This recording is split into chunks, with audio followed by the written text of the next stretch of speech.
Welcome back, everyone. This is your host, the DN WhatIf, here with another exciting fanfiction. Today, we're diving into the story of what if Deku gets hit by a quirk that sticks a person in his head? A special shout out to the original creator, rosetintedtears. Please make sure to show your support by checking out their work from the description. If you enjoy this video, don't forget to hit that like button and subscribe for more fanfiction content just like this. Now, let's get started with the fanfic. There's been a lot of people that have called Izuku crazy. Bakugo, obviously, other classmates, bitchy teenagers, annoyed adults. And sure, maybe Izuku's a little strange. But mostly he's just quiet, merely someone who lets his thoughts run for maybe longer than necessary, and the thoughts sometimes become words. Izuku doesn't see that as crazy.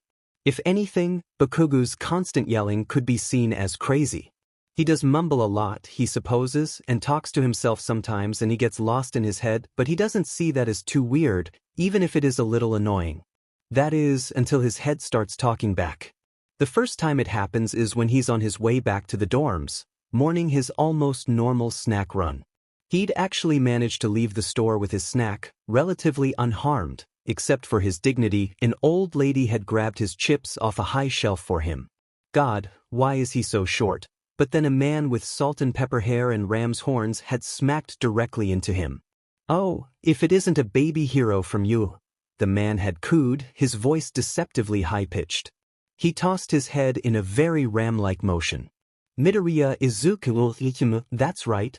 The man's hand had snapped out, faster than Izuku anticipated, and latched tightly around his wrist. Izuku jerked a bit in surprise, but kept himself from lashing out. It wasn't the first time he'd been recognized, of course, but the wrist grabbing was new. Sir, he said, making sure his tone was polite, if cautious. Would you let go of me, please? The man acted like he hadn't heard Izuku. Baby hero, who thinks he's ready for the world, but does he know of the real world? Of the ugly, ugly reality of consequences, of cause and effect, and what must be done to ensure safety? Alarm bells sounded in Izuku's head, nerves reverberating along his body. Stay calm, he told himself. He might not be a threat. He tries to pull away as gently as possible. Excuse me, sir, but I, have somewhere to be. The man's grip only tightened. Now Izuku is truly wary, adrenaline pumping along with his heart. He lurches backward, ripping his arm out of the man's grasp. The man doesn't move, but clicks his tongue in annoyance. Now, the man chides. No fighting here, we promise. Just a lesson. Which one? Both of the man's hands shoot out this time, grabbing onto Izuku's shoulders, fingernails digging into the fabric of his shirt. Izuku cries out, trying to twist away. Don't worry, the man tells him serenely. You will understand soon. A jolt zapped through the man's fingers, dancing along Izuku's nervous system and rattling him to the bone. The world swayed, shifted, turned upside down around him, and God, he couldn't breathe. What did he do? And the next thing he knew was concrete biting into his knees and nausea roiling in his stomach. The man was gone. His grocery bag had been moved to right in front of him, the cheery yellow smiley face peering into his soul. I'm never going to be able to live this down if the class finds out, Izuku thinks miserably. He peeled himself off of the sidewalk and hoped he could get back before Aizawa-sensei formed a search party. He's a few feet away from UA's gates when he proceeds to trip over his somehow magically untied shoelace and stub his toe roughly on a rock. He thinks, fuck my life, as he hops around in a miserable, one-footed circle of pain. He proceeds to almost fall over as a voice that is definitely not his echoes in his mind. What? Izuku thinks back automatically, just as baffled as the voice. Who? The voice stammers. It's masculine but young, maybe somewhere around Izuku's age. Izuku and the voice appear to have the same realization at the same time. There's someone in my head. Damn it, what was that demon's art? Oh my god, how the hell wouldn't it be cancelled when I killed him? Is this a curse? Stupid snack runs. I'm never leaving my room again. What quirk would even, what is going on? A sudden, piercing headache roars between Izuku's ears, and his hands fly to his head. He takes a few deep breaths, waiting for the pain to abate. He shakes his head hard, as if that will do anything, and tries to sort out what was his thoughts and what was the voice's. The headache is lessening to a dull throb when the voice demands again, "What is going on?" Izuku jumps, head twisting as if he can find the person the voice is attached to. "I don't know." He only slightly shrieks. "You killed someone?" "No, yes, but it was a demon." The voice only slightly shrieks back. "It was going to eat me." "Why the hell would a demon eat you? They don't even exist." "I know a lot of people don't think they exist, but I promise they do, and it's my job to kill them so they don't kill anyone else." "What?" Izuku thinks intelligently. "Okay, what the fuck? What the fuck is happening? Was it that man's quirk? Was his lesson sticking some insane murderer spouting about demons into Izuku's head so he could learn the reality of consequences? Consequences for what? For bumping into him on the sidewalk? That was so the man's fault, though he'd run directly into Izuku. He just wanted some goddamn snacks. Why is it always him? He glares into the security camera on the gates, sure that Nezu is in his office laughing at him right now. Izuku buries his face into his hands, groaning. "Oh my god. Aizawa-sensei is going to kill me. I'm dead. I'm in the grave, 6 feet under because someone stuck a person in my fucking head." "It wasn't your fault?" The voice tries. "I mean, from my perspective you were the one thrown into my head." Then, after a few seconds, a twin horror to Izuku's seems to dawn on the voice. "No. Jusan is going to be so angry. Damn, what have I gotten myself into? You and me both," Izuku mutters, finally flashing his student ID up to the sensor and dragging himself onto campus. Kaminari skids into the entryway when Izuku shuts the door behind him. "Bro," the blonde says jovially. "The sustenance has arrived." Izuku dislikes how that sentence makes him seem like the sustenance, but whatever. He deposits the bag of snacks with Kirishima, after snagging his own, of course, and quickly retreats to his room before anyone can tease him about having successfully returned to UA in one piece. Technically true, the voice muses. Just, with a +1. "Oh, shut up," Izuku thinks, though not unkindly. He allows himself to flop dramatically on his bed, limbs starfishing over his comforter. He shoves his face into his comforter, trying not to think about how there's another person in his head, listening to his thoughts, and oh god, they're going to know so many embarrassing things. Damn, but at least it's a stranger and not, like, Uraraka or something. That's a plus, he supposes, if there's any pluses to be found in this situation. "This is so weird," the voice mumbles. He sounds almost as distraught as Izuku. The voice's thoughts speed up, going over theories about a demon's art, and going over spells he's heard of or experienced, and it's easy to say that Izuku is thoroughly confused. "So you're serious about the whole demon thing?" Izuku asks, trying very hard not to look at the assignments waiting for him on his desk. "And spells? Like magic? Magic?" The voice repeats musingly. "No, well maybe. Some demons grow so powerful that they can cultivate their own demon art, which is like a special ability that they use to kill more humans and slayers." "Wait, special ability? You mean quirk, right?" "Quirk?" The voice says the word hesitantly, like they've never heard of it before. It's then that Izuku realizes what's been nagging him about the voice. He has a soft accent, something similar to Japanese, but not quite. A different dialect, maybe? I don't think I know what that means. As far as I know, demons don't have, quirks. Izuku sits up, all potential thoughts of homework forgotten. "You don't know what a quirk is?" "No. Should I?" A fast thought flies through the voice's head, but Izuku can't quite catch it. "Something about a dense pig? Hold on, I have to..." The thoughts following consist mostly of swearing, starting out mild and crescendoing into some truly impressive specimens. Izuku rates it as an 8.6 on the Kaken scale. It's not entirely clear what he's cursing about. He's shouting at a Zenitsu and a boar? A boy? A boar boy, but something is clearly going down on the voice's end.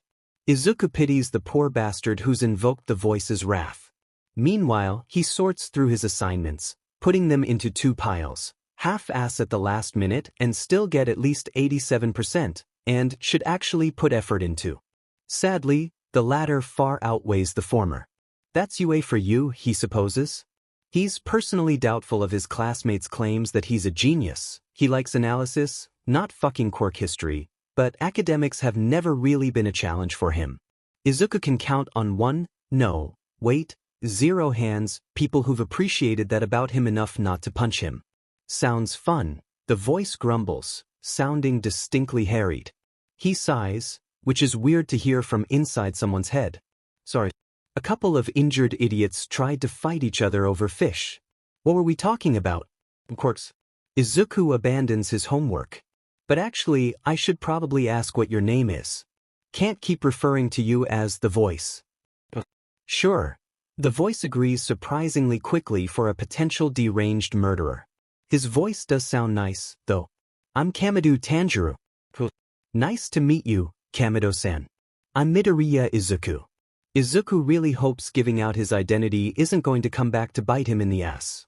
This could be an elaborate villain scheme, but Kamado-san seems honestly too sincere and not villainous. Also, it would be a really weird way to try to, kidnap Izuku or something. Again, hopefully. Kamado-san politely ignores Izuku's train of thought. Oh, you can just call me Tanjiro. Just call me Izuku, then. Izuku rolls his eyes, then wonders if Tanjiro could tell that he did that. Probably good to get that out of the way now, right? God knows that'll probably be the least of the personal information that'll be upfront and personal. Tanjiro laughs softly. Don't ask how Izuku knows that. He just does. Yeah, you're probably right. Any idea how long this will last? Not a clue. Wonderful. Tanjiro takes a deep breath as he cleans his blade, letting the swell of oxygen slow his heart and relax his muscles. The demon hadn't been particularly difficult, but it had a strange splitting ability, almost like the first demon he had fought. Thankfully, it only split into two, even if one of its forms was child-sized. Inosuke cackles triumphantly from beside him, swinging his blades in a way that might have taken off Zenitsu's hand if the blonde hadn't scooted away. Take that, shitty demon. No one will weep over your smoldering pyre, and only the laughs of the victorious shall follow you to the afterlife. Tanjiro feels his lips twitch, though whether it's to smile or to frown he isn't sure. That's nice, Inosuke, he mutters as he bows to the fragmenting shards of the demon, sending a mental prayer towards their departing soul. He turns back to his companions, wincing at the sight of Inosuke's shoulder wound. Stop looking at me like that, stupid freak. Inosuke snarls. I think I have some bandages, just hold on a sec, Tanjiro tells him pleasantly. He's had far too much Inosuke exposure to be fazed by the boy's words. He's rooting through his pack when a strange, buzzing sensation crawls across his skin. He almost drops the bandages as the feeling intensifies, shrieking as it spirals through his blood. The ground rocks, suddenly unstable beneath his feet, and he stumbles. His ears ring, ring, ring. Fuck my life. Tanjiro blinks. Brings a hand to his head, checks for blood. No pain greets him, however, meaning that a head wound is not the reason for the words echoing in his skull. He thinks a startled what? The voice repeats. Tanjiro whirls around, sword leaping to his hand, but there's only forest surrounding him. He forces his breathing to smooth out. Ooh, he starts, and it's the sound of his voice, strangely loud and real, that sends the realization hurtling at him. There's someone in my head. A roaring jumble of combined thoughts is cut short by pain stabbing into Tanjiro's head. He grunts and staggers at the onslaught, trees blurring into mottled greens around him. Zenitsu lets out a cry and races forward to steady him, amber eyes already welling. As Tanjiro comes to terms with the impossible reality of what's happening, he wholeheartedly agrees with the voice's first statement. Fuck my life. The next morning, instead of waking to his alarm, Izuku wakes to a knock on his door. He blinks blearily, running a hand over his face as Kirishima sticks his head in. The redhead lets out a surprised laugh, sharp teeth flashing. Mito, you gotta get up, dude. You're going to be late. Wah? Izuku says elegantly, squinting at his classmate. Wow, you're really out of it. Don't worry, you have a few minutes. I'll stall Aizawa-sensei for you. Kirishima ducks back into the hallway. Izuku blinks at the still ajar door, then blinks down at his blankets. His brain feels really foggy, the thoughts not quite computing. What had Kirishima said again? Get up? He said you're going to be late. I think you overslept. Izuku just barely manages not to shriek, hand flying to his temple.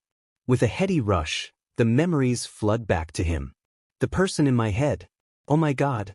Yeah, the voice, Tanjiro agrees, though he sounds like he's trying not to laugh. But you might want to get going. Izuku glances at his clock, the digital numbers shining unsympathetically, 8:24. Oh shit. Izuku practically falls off his bed, scrambling for his uniform. He's out in the hallway in record time, trying to smooth his wrinkled shirt and wrestling with his tie. If only my dad had stuck around long enough to teach me how to tie this damn thing. There's a surprised choking noise from Tanjiro, who coughs out an amused but kind of horrified, "What?" "Don't worry about it." Izuku spits the mouthwash he'd used to replace standard hygiene into the sink before racing back to his room. He thanks the universe that he'd had the foresight to keep his bag packed last night. He snatches it up and nearly falls down the stairs at least 4 times before he hits solid ground. He swipes up his shoes and recreates yesterday's hopped one-footed circle, except this time it's out of panic, not pain. He barely has the laces tied when he sprints out of the dorms. Thankfully, the shoes hold. He's never been late before, never had reason to, and Aizawa-sensei is going to have his hide. The same guy who's going to kill you for having a person in your head? Tanjiro questions, smiling. It's clear that Izuku's situation is funny to him, and Izuku doesn't blame him. Exactly. Why didn't you wake me up? I didn't know I was supposed to. Tanjiro says defensively. Besides, how would I even wake you up? Scream or something, I don't know. Izuku rounds the hallway corners at breakneck speed. That would be rude. Izuku takes an infinitesimal second to roll his eyes as he slows outside the 1A classroom, forcing himself to take a deep breath and button his blazer. This is fine. He decides not to put off his impending doom and slips into the classroom. Instantly, everyone's eyes are on him. Izuku cringes, shuffling his feet. Sorry, sensei, he mutters. I slept through my alarm. Aizawa-sensei's eyes evaluate his soul and find him unworthy. The man sighs, tugging on his capture weapon. Take your seat, Midoriya. We'll talk about this after class. I'm so fucked. Midoriya slithers miserably to his seat, resisting the very tempting urge to smack his face into his desk. He cannot believe he slept through his alarm. Maybe someone yeeting the entirety of another person into your head takes a lot out of you. Of course, Izuku can't exactly tell his sensei that, but still. I'm assuming we're both making potentially stupid decisions and keeping this under wraps? Tanjiro asks. Yeah, Izuku agrees, weaving a pen across his fingers. I mean, there's nothing anyone can do, anyway, and it was my fault for not getting out of that situation. Tanjiro hums. I don't think it was your fault. It's not like we could expect this. I guess, but villains always seem to find me. Aizawa-sensei says I'm a trouble magnet. Izuku sighs, forcing himself to copy down what his sensei is writing on the board even though he's not paying attention to it. Sorry for dragging you into this. No, it's okay. It's not your fault. I mean, I should have been more careful with that demon. Right? Izuku mutters. Maybe you can explain to me what these demon things are after school. After what? Unfortunately, if you're in someone's brain, you can tell if they're being sincere. Tanjiro murmurs something, his mind flashing back to a train. Before saying it's okay, I can tell you need to focus. I'll ask Zenitsu. The boy Tanjiro was lecturing earlier. He's right, though, being late and then not paying attention is a surefire way to gain himself a detention. Izuku tries to shove away Tanjiro's thoughts and listen to Aizawa-sensei. It's surprisingly difficult. Both of their minds seem to blend into each other, different but achingly similar, and Izuku's not sure it's even possible to close himself off from the boy. He's weirdly mentally tired when Aizawa-sensei calls him up to his desk. His classmates shuffle past him, sending him ill-speak-at-your-funeral looks. Izuku appreciates it. All right, Midoriya. Aizawa-sensei taps a sheaf of papers against his desk, evening out their edges. Tell me this is really about you sleeping through your alarm? Izuku is uncomfortably aware of Tanjiro pretending that he's not listening. Itate's sense. I think I might have pulled too many all-nighters. He tries a small laugh, but it comes out a bit shakier than he meant it to. Aizawa-sensei blinks at him slowly, unimpressed. He's so not fooled. You're never late, kid. Ever. To anything. I know. It'll never happen again, I promise. Right? Aizawa-sensei's gaze darts over Izuku's body, as if looking for a sign of injury. He sighs. I'll trust you with this one, okay? But you can always come talk to me if the need arises. Izuku swallows down the bitter taste of guilt and squeaks, okay. Thanks. Aizawa-sensei just dismisses him with a wave of his hand. Izuku waits until the door is fully closed behind him to indulge in a cringe wince of horribleness. Good. That went well, Tanjiro comments dryly. Izuku scowls, scuffing the toe of his sneaker against the tiled floor as he heads towards English. As if you could do better. I've been told that I'm a shit liar, so I doubt it. Izuku chuckles aloud at that. Good luck with your own confrontations, then. Tanjiro groans. Kami, don't remind me. Izuku frowns a bit and documents the old saying for later consideration. He takes a deep breath as he slips into his chair in English. His shoving away thing had kind of worked in homeroom, right? He tries it again, letting his eyes close for a second as he pushes away Tanjiro, boxing him and his own thoughts in. They might be kind of sharing a mind, or maybe their minds are just connected. And if there's only one mind here that both of them are using, which one of them was tossed into the others? But there has to be a way to put some distance between each other, right? If he can stay conscious of which are his thoughts and which are Tanjiro's, he should be able to separate himself from the other boy, even if it's only a little. He doesn't realize how much concentration it requires to keep it up, and it's not even working that well. He can hear Tanjiro's amusing conversation about school with Zenitsu, until Yamada-sensei calls on him and Izuku's entirely out of the loop. He manages to recover fairly quickly, however, since he's already mostly fluent in English. The weird mental exhaustion he felt in homeroom returns and strengthens.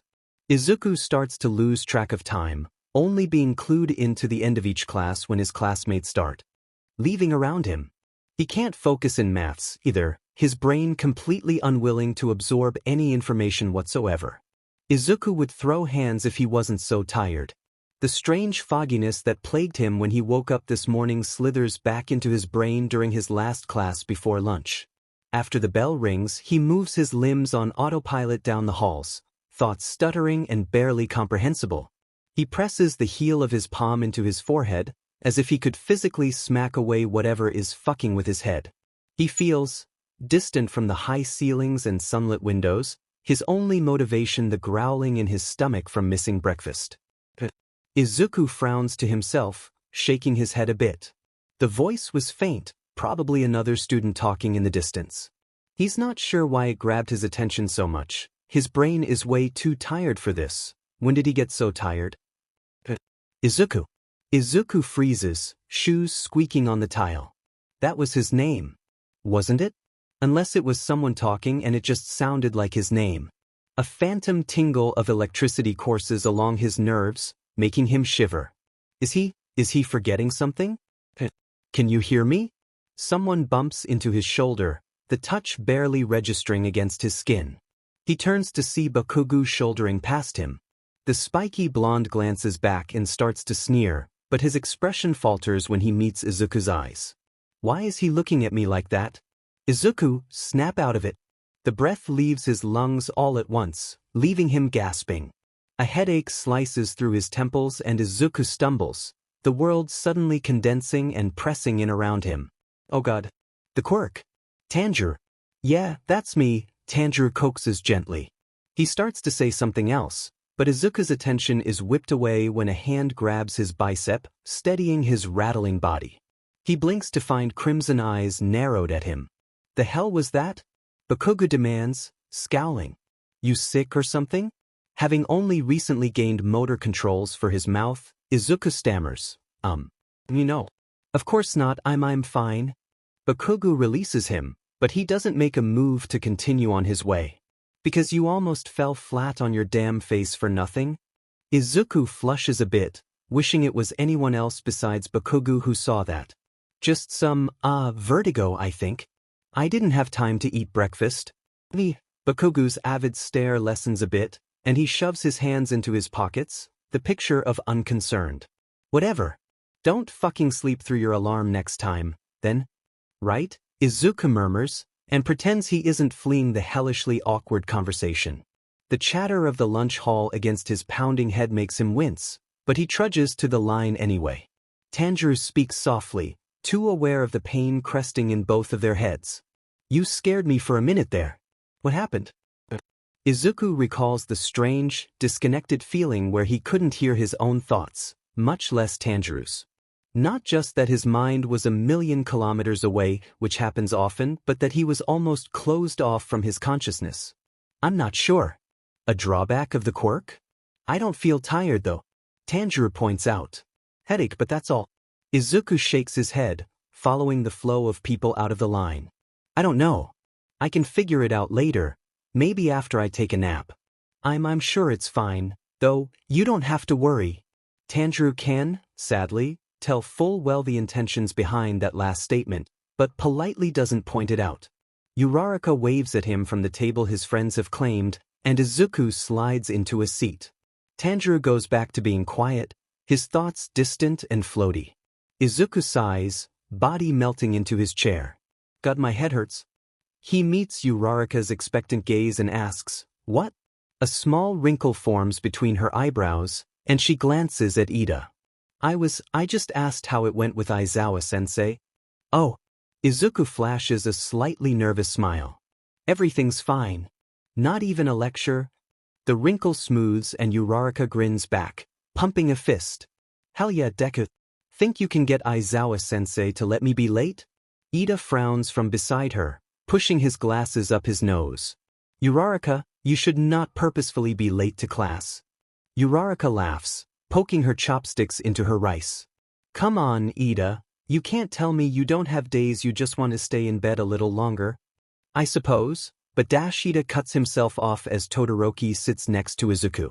Uraraka and Ida aren't entirely used to Todoroki's semi-recent installment to their friend group, but they're trying.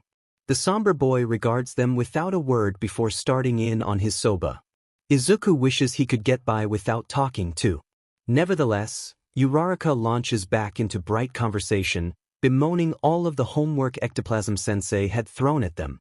Izuku does his best to reciprocate, though it's a little half-hearted. Honestly, he can't remember even one of the assignments from their maths teacher. He's thankful when Tsuyu joins them, giving Uraraka more of a capable person to chat with. Then Tu tilts her head towards him and says, You seem kind of out of it today, Midoriya. You okay, Karo? And he's no longer thankful. I'm fine, thanks for asking. You should probably sleep more, you know, if you were tired enough to sleep through your alarm, Tsuyu says. Yeah. Uraraka jumps in. I get we're going to be heroes, but you have to take care of yourself, too. She looks at Izuku with a vaguely threatening air, and Izuku smiles warily. Still, though warmth blossoms in his chest at their words, they're so effortlessly kind to him, like they think about him as Izuku thinks of them. I know, don't worry. I'll probably go to bed early tonight to catch up on some sleep. Ida nods approvingly. Very good. A minimum of 7 to 8 hours a night is required for the body and mind to function accordingly. Well, Izuku might not get 7 hours a night, but he's always needed less sleep than other people. Todoroki side-eyes him as if he knows exactly what Izuku's thinking, and the greenette sticks his tongue out a bit at him. As if Todoroki could stop him. Only one person really knows Izuku's thoughts currently, and he doesn't even know the guy, so it shouldn't be too much of a problem, unless someone here is secretly a mind reader, which he wouldn't put past any of his classmates. Still, though, he might actually go to sleep a little earlier tonight if this headache doesn't calm down. Tanjiro mutters an agreement, thoughts of swapping his watch with one of his companions rising to his brain. The rest of the day passed in an automated blur of Izuku taking notes and answering questions. Aizawa-sensei eyes him with an impassive expression as he dismisses them, and Izuku straightens up a bit, trying not to look as exhausted as he feels. His sensei doesn't call him back, though, and he takes the reprieve gratefully. You know, your classes are kind of interesting, Tanjiro comments as Izuku follows the tide of his classmates back to the dorms. I'll switch with you any day, Izuku tells him, miming falling asleep to Momo, who was brandishing her new shipment of loose leaf tea at him from the kitchen. She flashes him an understanding smile and snags Mina instead. I won't hold you to that, Tanjiro says dryly. An unspoken thought of his flickers across their conjoined minds, so fast that Izuku almost misses it. I wouldn't willingly put anyone in my position. Izuku thinks of scorching blue flames, of Shigaraki's leering face, of the feeling of so close, but too late and my fault. Tanjiro watches the birds flapping around in the surrounding rice fields, filling the air with their cries. The day is beautiful, the sky a bright azure that tapers into something gentler at the edges. A soft breeze tousles his hair playfully as it brushes past them. The rice fields reflect the stunning blue and Tanjiro could almost imagine them walking along the sky. That is, until Zenitsu latches into the sleeve of his Haori, whining, "Inosuke is bullying me, Tanjiro. Using others for protection is unmanly, you sniveling shit." Inosuke proclaims, though he's not even looking at them. Instead, he's glaring at the surrounding birds like they personally offended him. "Manpicho isn't gonna help you anyway? Kami deliver him from his friends, strong personalities. He supposes they make quite the trio or quartet really." He reaches back to touch the smooth side of Nezuko's box, smiling faintly to himself. At least he has her, and the voice in his head. "Are you sure you're okay?" Zenitsu asks, still clutching Tanjiro's sleeve. "You're not hiding an injury or something for manliness?" "No, I'm fine. It really was just a headache yesterday," Tanjiro assures him. Izuku is still in class, judging by the formulas dominating his thoughts. The idea of school is still a little strange to him, but he actually finds the information Izuku's classes are going over interesting. If he thinks about it too hard, his skin crawls a little bit at the fact that there's a whole other person lounging around in his brain. It's not Izuku specifically, of course, but Tanjiro assumes anyone would be weirded out if an entire human-shaped bundle of thoughts and emotions was tossed randomly into their head. Speaking of the human-shaped bundle, actually, Tanjiro finds himself pausing as he listens for Izuku. His normally rapid-fire thoughts have slowed into something drowsy. Tanjiro furrows his brow in concern. That isn't even though he's only been attached to the boy, in the literal mental sense, for maybe a day. He can tell that's not normal. Tanjiro coalesces his own thoughts and shoves them aside, sending out He waits, but there's no response. Not even a single syllable from Izuku, who was ignoring him before. Yeah, but this is different. He can feel it. Tanjiro tries again. "Izuku." A small stutter at that. Tanjiro fully stops, his sandals sliding against the dirt. The breeze that had felt so kind earlier suddenly whips at his face, and a chill skitters up his spine. Something is definitely wrong. He closes his eyes and tries to reach for Izuku's consciousness, but it feels like there's barely anything of the other boy there. There's a distance between them, a palpable sense of pulling away, and Tanjiro can't find him. He shoves away the panic rising in his throat, gritting his teeth. "Focus." He calls, "Hey, can you hear me?" A flicker, and the something blocking him off from Izuku weakens. Tanjiro can vaguely hear his confused thoughts, but it's like listening to words spoken underwater. He squeezes his eyes shut, shoving all the power he can into his words. "Izuku, snap out of it." A second passes, a single heartbeat that lasts an eternity, and then, the pain that slams into his brain is sudden but grounding. Izuku is there, all racing thoughts and kindness and nerves, and Tanjiro can finally breathe again. The other boy starts talking to someone, letting Tanjiro take a moment to let go of the panic that had swept into his mind. Zenitsu is watching him with damp eyes, but doesn't say anything. Tanjiro smiles at him reassuringly, even if his head is aching. Taking a deep breath and resuming his pace, Tanjiro watches the faintly rippling rice fields and wonders how, exactly, he's gotten so attached to someone he's known for barely a day. In a complete and original twist that no one saw coming, Izuku decides not to go to sleep. He'll have enough time for that tonight, right? Even enough time for Ida's insistence of 7 hours. Instead, he opens a fresh page in his quirk analysis notebook, titling the quirk simply as mindfuckery. Izuku leans back in his chair, tapping his pencil to his lips. He jots down the basic information, mental quirk centered around telepathy, touch activated. Actually, wait. Hey, Tanjiro, did a mutant-type guy with ram's horns ever touch you and kinda zap you? I don't think so. I did get the feeling of being zapped, but no one was touching me. Well, that was interesting. So the quirk is touch activated, but only on one side. How would that even dash? Does the dude just pick a random passerby on the street? Does he have to know the person to connect them with the person he's touching? Izuku tries to remember if he saw a guy lurking about by the mutant type, but he doesn't recall anything of the sort.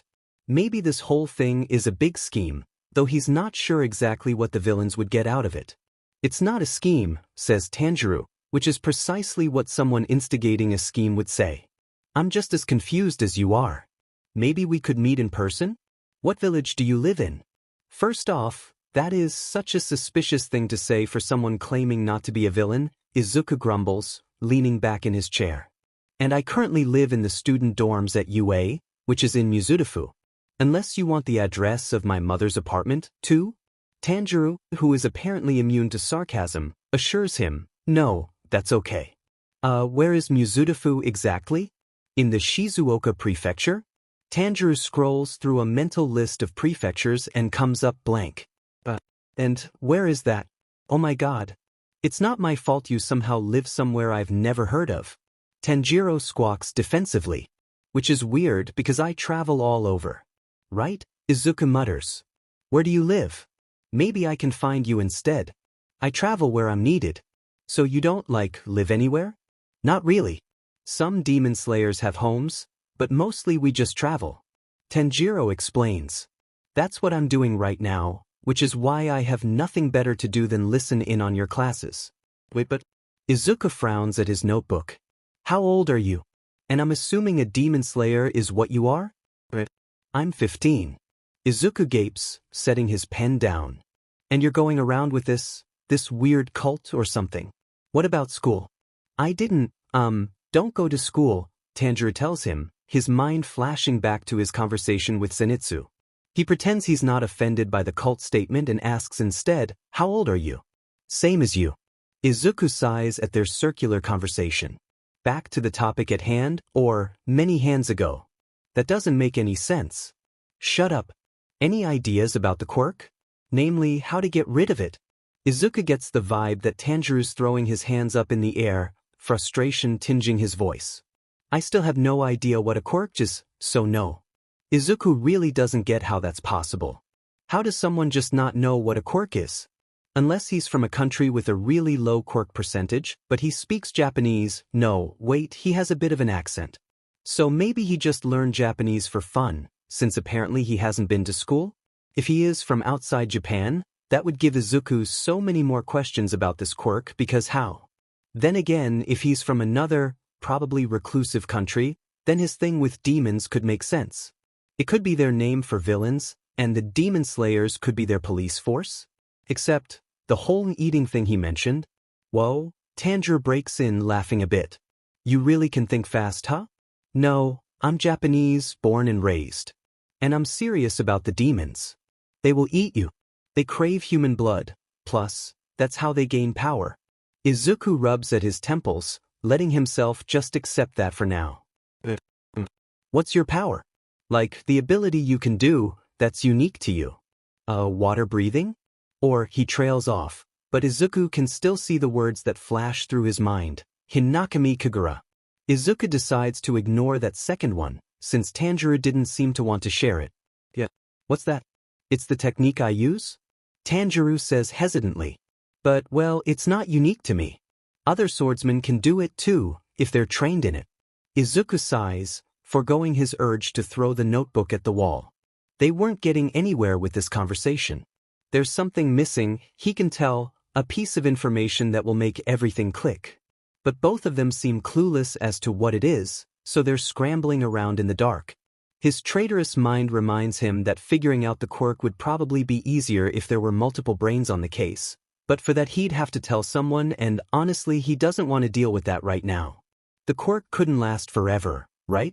You just jinxed us, Tanjiro grumbles. Or the dude would use it again and this usage of the quirk would be cancelled out. Even if it lasts longer than both of them are comfortable with, there are worse quirks to be stuck with. Worse people to have in your head, too, though the jury's still out on the moral status of Tanjiro's murderous tendencies. Thanks, Tanjiro says dryly. Think. I suppose you could be a demon, but you haven't had any thoughts about eating your classmates or drinking their blood, so I'll trust that you aren't. Izuku cannot tell if he's being genuine or not. Either way, he throws the other boy, so kind, and tries not to shudder as memories of Toga's maniacal grin and cooing voice rise in his brain. Now, if that is something close to Tanjiro's idea of demons, then he can't exactly blame the aforementioned murderous tendencies. So, are we going to talk about what happened earlier? Tanjiro asks, something in his tone going soft. Izuku grimaces. The memories of being barely able to think at all start to close in, but he pushes them away. He swears he won't ever take a functioning brain for granted again. Yes. It could have been that he was just tired earlier, but the feeling of being blocked from Tanjiro definitely wasn't normal. Izuku's still betting that it had something to do with the quirk, which, as mentioned earlier, is currently a mystery.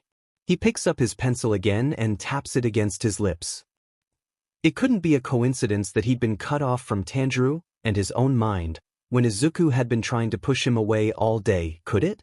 Oh, Tanjiro murmurs. That would make sense. So if Izuku purposefully ignored Tanjiro, they wouldn't be stuck together, would they? So if he and Tanjiro both tried to shove each other away, would that break the quirk's hold? Would they be blocked from each other so much that they could separate their minds again? Hold on, Izuku. I don't think it would work like that, Tanjiro interrupts, his brain creating and connecting his own theories. We were still connected, but you were gone. I think it's fair to assume it was something with the quirk, but it didn't really separate us. It just... A flash of memories sweeps across their shared mind. Tanjiro, panicked, reaching for someone he couldn't find, barely able to hear anything from his brain Rumi. Izuku winces, guilt flaring in his lungs. I'm sorry, I didn't mean to make you worry. It wasn't your fault, Tanjiro says firmly as the memory dissipates. Honestly, Izuku, stop apologizing. It's not as if you stuck us together. Izuku blinks, a frustrated mix of gratefulness and guilt rising in his throat. It still was his fault though. I think that's the harshest I've ever heard you. He can almost feel how Tanjiro freezes. What? I wasn't harsh with you, right? I didn't mean it. Well, I meant it, but not like that. Izuku smiles, getting up from his chair and stretching his arms over his head. It was just a joke. Tanjiro grumbles something under his breath as Izuku heads downstairs, his stomach begging for food. He starts to rummage through the cabinets, but Bakugo slams the doors shut as he storms into the kitchen, barely missing Izuku's hands. Izuku glares at him, but Bakugo declares, "Don't ruin your appetite, you green bastard, I'm making dinner." "Oh sure, Kaken," Izuku says indulgently, smiling as he pulls himself up to sit on the counter. "You could have just said that." "I just did, shitty nerd." "And get your ass off the counter." Bakugo slams ingredients down next to him, some getting mildly scorched from his smoking hands. Izuku's pretty sure that's not proper food handling protocol. Unfortunately, Bakugo is too much of a good cook for Izuku to point that out. He's not willing to risk being banned from his food. "My ass likes the counter, thank you very much, hey." Bakugo shoves him roughly with a shoulder, sending Izuku toppling backward, arms windmilling. His unfortunate descent is stopped with an arm around his chest. Kirishima laughs as he plops him on the ground, only slightly more gently than if Izuku had actually fallen. "You're heavier than you look," Kirishima tells him, shark-toothed grin flashing. "Must be all those manly muscles." "Bakubro, you can't push people off of counters, it's rude." Izuku is sure he looks like a disfigured strawberry as he scrambles off the floor. Bakugo snorts, turning away to start the rice cooker. "I can do whatever I fucking please in my own damn kitchen." Izuku gives Kirishima an embarrassed thanks and slouches over to one of the couches, flopping backwards over the armrest so that his head barely misses Todoroki's leg. Mismatched eyes blink down at him, eyebrows just barely raised in an amused look. Izuku resists the urge to poke him. The boy looks more relaxed today, his features less stiff. Izuku's glad. It has been a while since Todoroki's gone home, and maybe they both could keep it that way. The longer Todoroki spent away from his father, the happier he seemed. Izuku can feel Tanjiro's curiosity, of course, but his brain Brumi, knows when not to push, and it's not really Izuku's place to say anything. It's strange, really, when he thinks about the fact that he doesn't actually know that much about Tanjiro. Sure, they currently share a mind, but Izuku really just knows the boy's name, age, and status as a demon slayer, which still doesn't make any sense.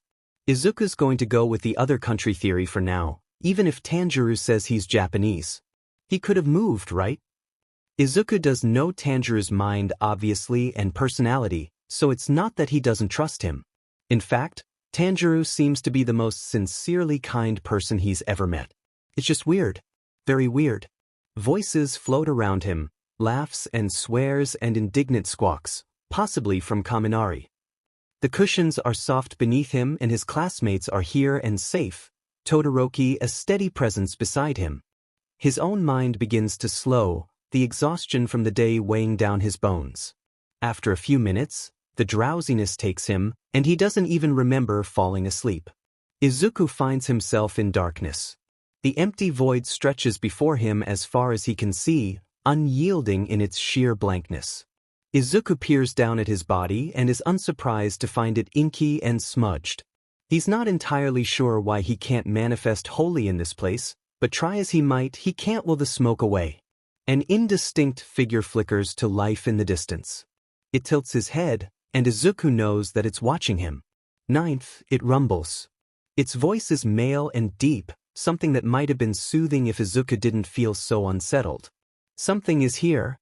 Izuku tries to ask what, but as usual, the black mist is covering his mouth. He just exhales sharply, frustrated at his lack of being here.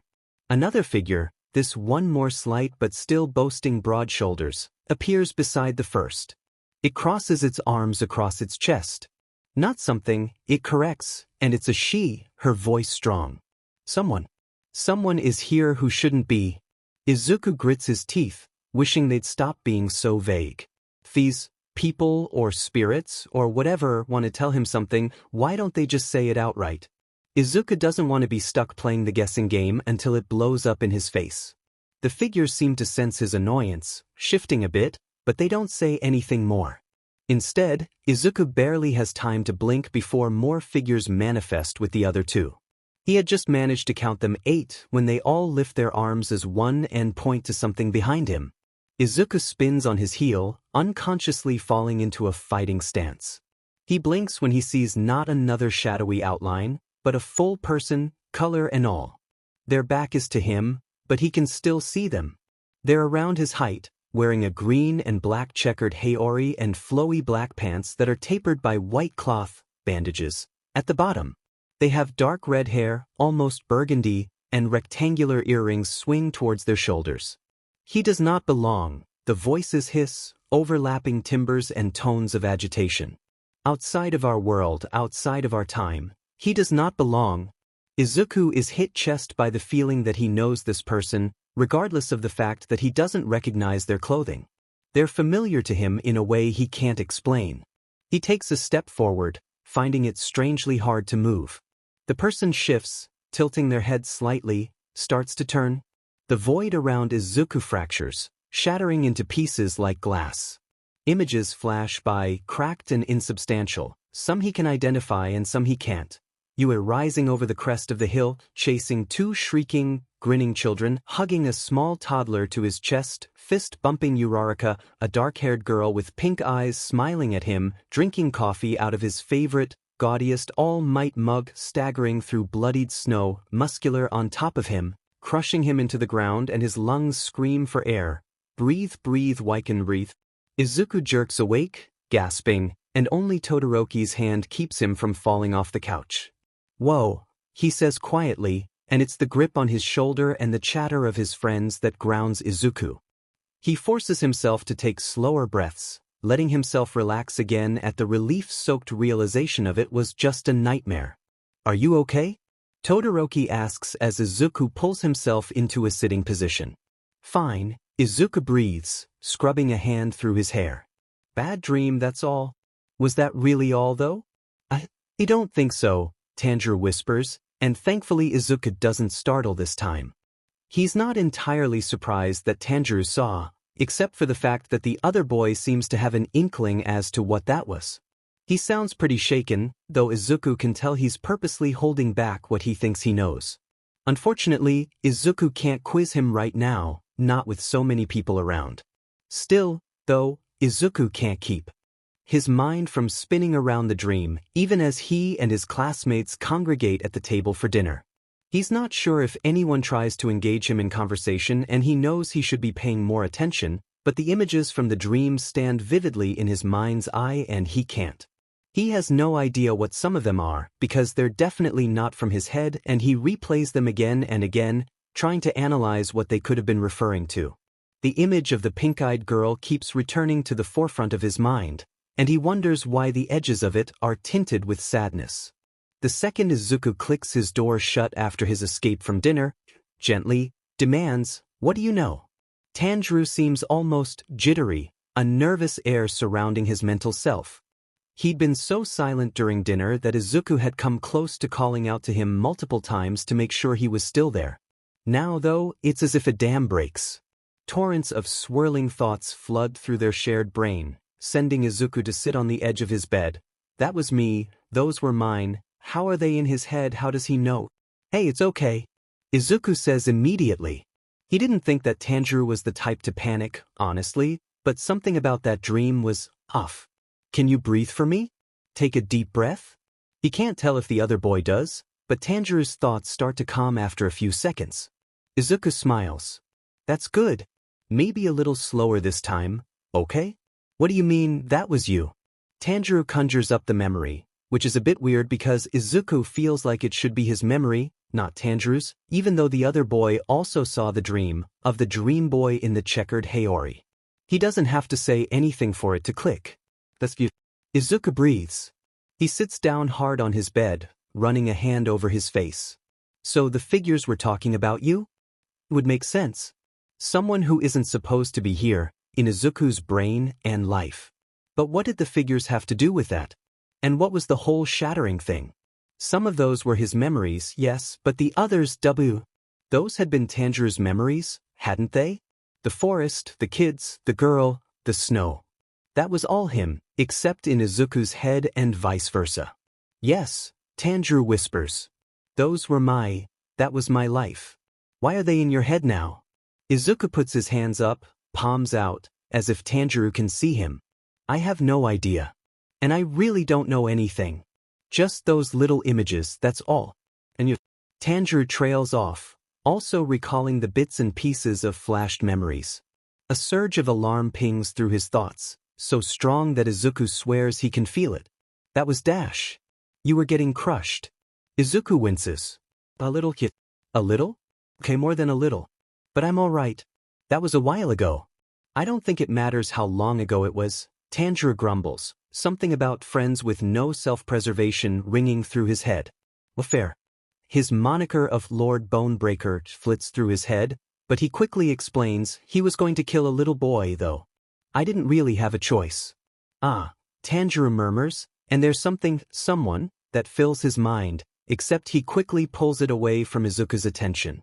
Izuku holds his breath as a pang resonates through his chest, as heaviness cinches his lungs. I would do the same then. Izuku furrows his brow, hand coming up to press at the spot just under his ribs. The sudden thrum of emotion caught him off guard, and sure, he's no stranger to tears, but he doesn't really have cause for. A quiet theory leaks through his brain, and Izuku bites his lip. Tanjiro? He asks hesitantly. Are you sad right now? What? Tanjiro stutters out. Izuku can tell he wants to say no, but after a few seconds he acquiesces. A little, I guess. The quiet theory becomes louder, and Izuku draws up a leg and wraps his arms around it, holding it to his chest. Don't panic, he tells himself. Don't. It's just the quirk, except it's changing, and this is not just telepathy anymore, this is something else. Talk to me, Tanjiro breaks in, already used to Izuku's rambling. But the heaviness had abated, and the other boy sounds so gentle, and there isn't even a thought in his mind about yelling at him to shut the fuck up, and Izuku thinks he might cry. I felt it, he blurts out, fingers returning to his chest. I could feel it. When you were sad. Like it was me that was sad, not you, except it was you, but I could feel it. Huh, Tanjiro manages after a few heartbeats, sounding a bit choked. Izuku buries his face in his hands. Is the quirk evolving? Why is it changing to empathy? How is it changing, especially since they're still telepathically connected but also with empathy now? Will it change more after this? Or is this some weird fluke? Or maybe it was always meant to have empathy but it's just now showing up. Izuku tries to recall what the Ram Man had told him, but he only remembers mentions of lessons and cause and effect, nothing that would help him understand what the hell is going on with this quirk. I mean, we've dealt with the telepathy pretty well, right? Tanjiro says, though Izuku knows he's trying to convince himself as much as Izuku. Can't be too hard with the empathy, too. I hope so, Izuku whispers. Still, empathy is a whole other level of closeness, and if he can't tell where the emotion is coming from, things are going to get confusing fast. Well, things are already confusing with the quirk, of course, and with whoever Tanjiro really is. Outside of our world, outside of our time, he does not belong. Something about that tickles the back of Izuku's mind, but he catalogs it away for later. Right now, he really needs sleep. And he did get some. Only some, though, sadly. Izuku woke up with his blankets twisted around his legs and the lingering fear of a nightmare not quite remembered. He throws off the covers, sighing, and runs his hands through sweaty curls. A glance at his clock lets him know that it's 3:10 in the morning. Why, he wonders absently, is it always 3 a.m.? There's no answer from Tanjiro. Izuku sends out his mind and quickly finds the silent and asleep boy. At least one of them can get some rest. Izuku stays in bed for a few fruitless minutes, staring at the wall. It becomes apparent that he's not going back to sleep anytime soon, and Izuku groans quietly. This is just what he needs. It's not like he hasn't dealt with insomnia before. Him and sleepless nights are old friends, courtesy of his wandering brain, but he feels it's criminal that he was so tired earlier, and now he can't actually get to sleep. He sits up, casting his gaze over his darkened room towards his desk. If he's going to be awake, he might as well be productive, right? He's already slightly behind as it is, since he, got hit with this hellish quirk. Maybe it's the quirk that keeps him from blessed sleep, Izuku thinks as he crawls out of bed, dragging his blanket with him. Maybe only one of them can sleep at a time. Wouldn't that be horrendous? He sighs again as he stares at his messy, it's called controlled chaos, desk. Honestly, if he's going to do school work at 3 in the goddamn morning, then he's going to get food. One requires the correct sustenance for late-night homework. He traipses down the stairs, leaving his blanket behind. The dorms are dark and silent, and Izuku's own breathing sounds loud to his ears. He revels in the fact that his mind is entirely his for now, his thoughts alone and meandering as they should be. He can still sense Tanjiro though, kind of like how you can't see someone in the dark, but you know they're there. It's a little weirder than that and definitely disconcerting, although Izuku admits that it's kind of comforting too. He nearly jumps out of his skin as he catches the glint of eyes already in the kitchen, a tall figure taking a mug down from a cupboard. Izuku slides a bit closer, deflating as his eyes adjust to the poor lighting, and he recognizes lavender hair. Oh, Shinso. You scared the shit out of me. What are you doing up? A poor choice of question, he guesses, because it's Shinso, but whatever. The taller boy studies him, mug still in his grasp. Izuku shuffles a bit in the silence. He's not exactly friends with Shinso, really, not for lack of trying. They're familiar, sure, but they're more of acquaintances than anything. Izuku's not entirely sure why Shinso dislikes him so much, but Izuku doesn't like Izuku either, so it's okay. Still, though, he wishes Shinso would open up a bit more to his classmates, Izuku included. The only person he really hangs out with is Kaminari, and that seems mostly because he can't get Kaminari to leave him alone. The lone wolf thing must get tiring, Izuku thinks, but Shinso seems like he's tired all the time anyway.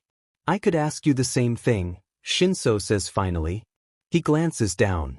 You wear socks to sleep? Izuku laughs nervously, tucking his hands behind his back. Yeah. I know it's weird. It is, Shinso tells him flatly. He turns and starts filling his mug with water before placing it in the microwave. Oh. We have a kettle, Izuku says, moving towards the cupboards to search for Bakugu's snack stash. The blonde moves it to a different location almost every day to keep people from finding it, but Izuku always does, anyway. I thought you were more of a coffee person, honestly. And wake up the entire dorm? Shinso points out dryly. I am a coffee person. I'm also a tea person. I'm not exclusive. Izuku purses his lips, trying to decipher if that last part is a barb directed at him. It's hard to tell with Shinso's deadpan way of talking, like Aizawa-sensei, but it probably is. I'm not exclusive, he protests. I don't even can dash. His world goes blank. He can see Shinso, can hear the buzzing of the microwave, but he's frozen, his mind empty, and for a second panic eats at his throat as he remembers yesterday and almost losing himself. He has to remind himself that it's just Shinso, and it was most likely an accident and he'll be released any second now. Then everything goes black. When Izuku blinks and comes back to himself, he's still standing in the kitchen. Shinso is still across from him, and Izuku thinks, okay, just a weird mishap. He might have done something. Tanjiro whispers suddenly. Izuku blinks. He hadn't felt him wake up.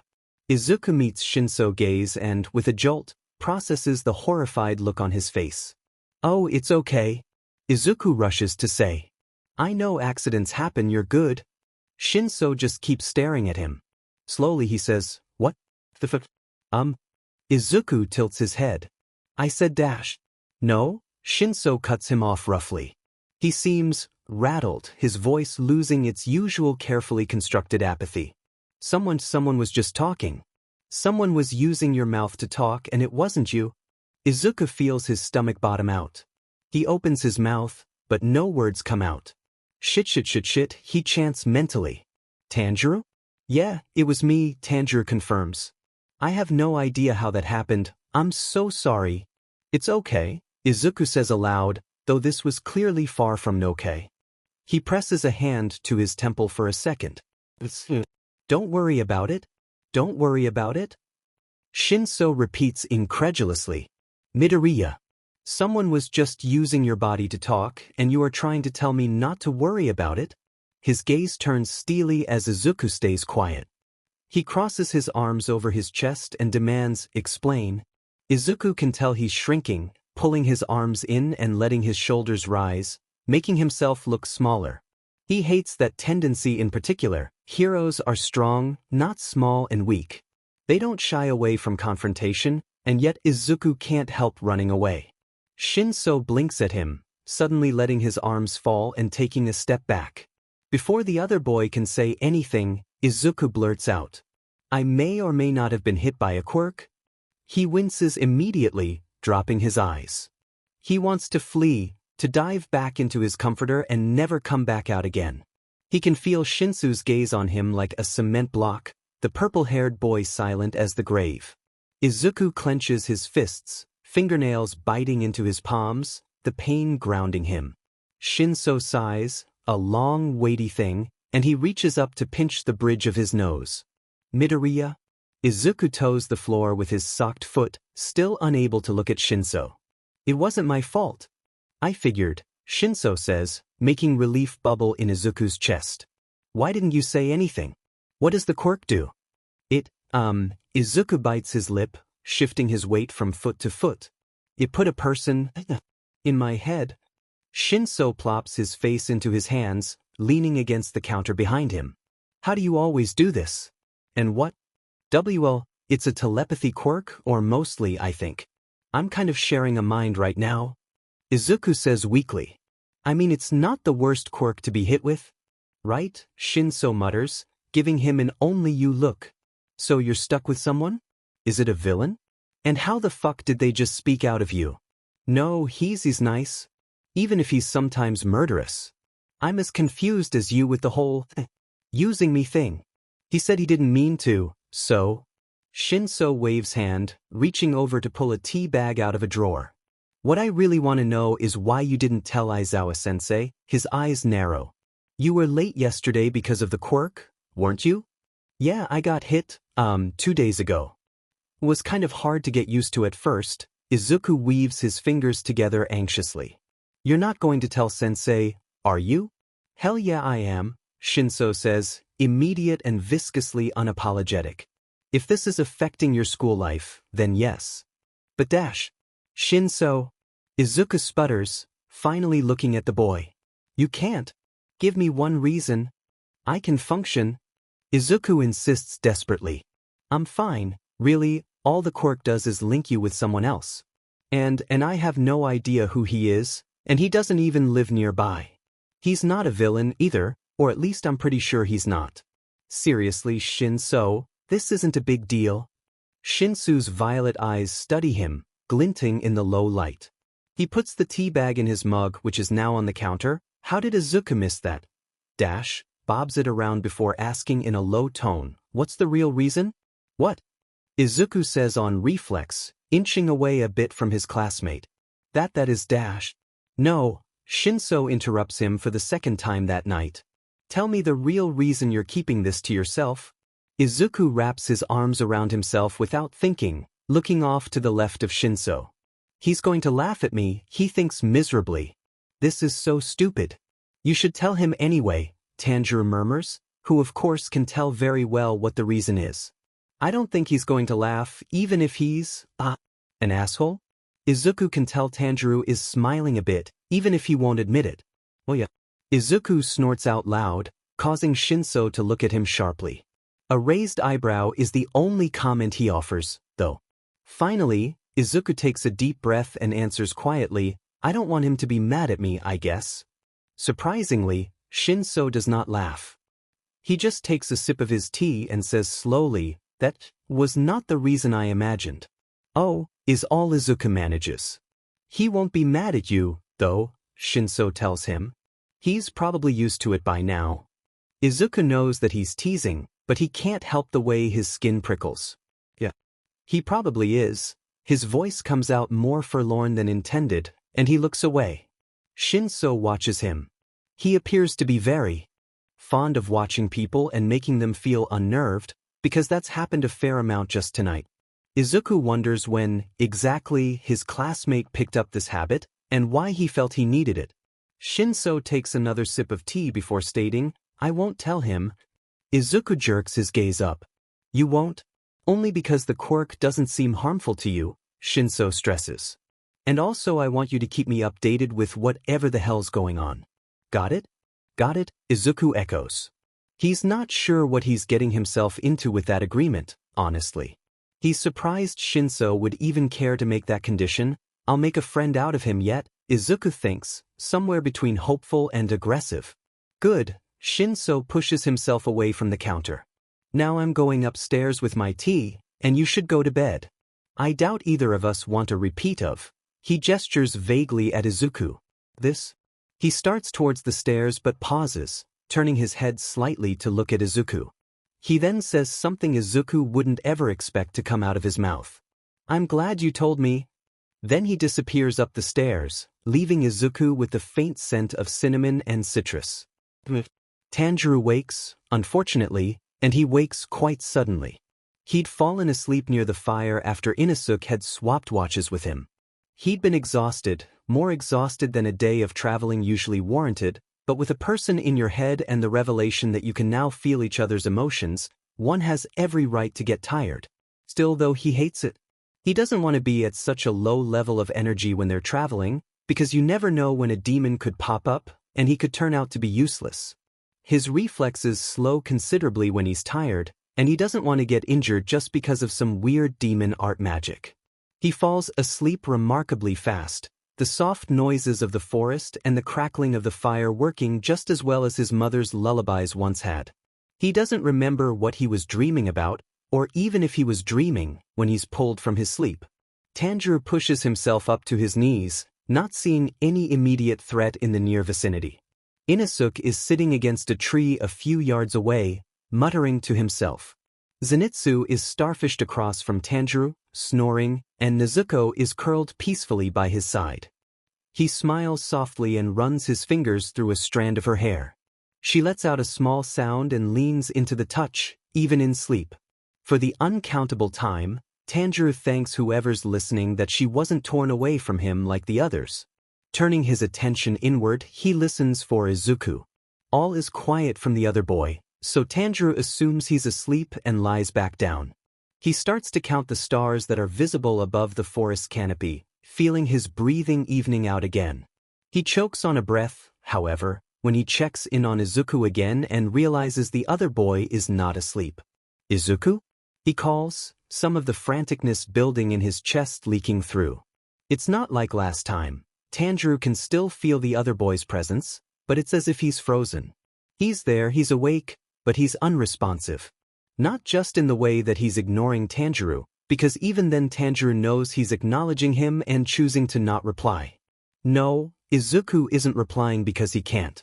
Taking a deep breath, Tanjiro gathers whatever mental power he can and shoves. He's trying to crack the ice that's keeping Izuku frozen, trying to break whatever is keeping him from reaching Tanjiro, but something between them snaps. Tanjiro is tossed into a horrible rushing sensation, like the feeling of being on top of the train and air whipping past him, but worse. Nausea roils in his stomach as his vision blacks out, and right as he thinks he's going to either throw up or pass out, his sight restores itself and he can breathe again. Except he isn't looking at the stars, or the smoldering remains of their fire, or Nezuko. He's standing in some sort of unfamiliar room, staring at a tall boy with lilac hair that is somehow curving upward. Tanjiro blinks. "Izuku?" The boy startles, taking a step back. What? Are you Izuku?" Tanjiro asks again. The boy's expression rapidly changes from surprise to disbelief to what the fuck. His tone is wary when he speaks. "You're Izuku?" "What?" Tanjiro glances down at his hands. Strange, pale palms look back at him, scars twisting across the right one. "These are not my hands," he realizes. "No, are you sure?" "Am I sure?" the boy repeats, jaw clenching. "Yeah, I'm pretty damn sure you're Midoriya Izuku." Tanjiro continues to stare at his hands, slowly turning them over and flexing his fingers. He studies his arms to find them covered in tiny freckles, and a short black sleeve peeks out from under his shirt. He pokes at it experimentally, and frowns when the skin underneath it doesn't register the touch. He leaves it be, though, and turns back to the other boy. "Why do you have an accent?" the boy demands. He takes another step back, and Tanjiro realizes he's scared. Tanjiro is scaring him. "Actually, how are you talking when you're under my quirk when I didn't tell you to?" "Accent?" Tanjiro furrows his eyebrows. "I don't have an accent. This is just how I talk." "No what?" "You're talking with an accent right now." You don't have an accent," the boy demands, glaring daggers at Tanjiro. "Who are you?" Tanjiro hums, tiling his head. "I don't think he wants me to tell you." "Let me talk to him, then." The boy's voice is hard as steel. "You know what, actually? I'll find him myself." Tanjiro isn't sure what the boy does, but the rushing sensation comes back, except somehow the opposite way than before. This time, he's prepared for the blackout. When he thuds back into himself, he shudders and rolls onto his side, clutching his stomach. He'd live a happy life if he never has to go through that again. In his mind, Izuku unfreezes, thoughts slamming back into existence. Tanjiro cringes as he listens to his conversation with Shinso, who must be the boy he talked to. He might have done something," Tanjiro tells Izuku quietly. He manages to return to counting stars, his breathing slowing, trying not to think about not just being thrown into someone else's head, but someone else's body, talking to their classmate and taking over their life. Tanjiro hides his face in his hands, letting the familiar calluses remind him that, right now, he's okay, Izuku's okay, and they can work through this. This is probably not the best way to do this, Tanjiro tells him. Izuku ducks his head down to avoid whacking it on the top of the vents as he makes a tight turn. "Shush, of course it is. Right? Let me know when you get caught." Izuku peeks through the slits of a vent as he carefully passes over it. He can hear Hatsume's estranged laughter from here while Power Loader makes obscene gestures, his mouth probably matching those with obscene words. Izuku cackles quietly to himself. Now, one might question why the hell a small 15-year-old is crawling around UA in the school's ventilation system. And that would be a stupid question, if the small 15-year-old in question is Midoriya Izuku. The question that should really be asked is why the vents are big enough to fit a small 15-year-old. Like really, they don't have to be this big. And yet, Izuku fits comfortably and is making far better time to class than if he had to navigate the hallways and other students. Okay, yeah, he does have to navigate the vents too, but he can always peek down and assess his position. Plus, he's not exactly unfamiliar with the vents.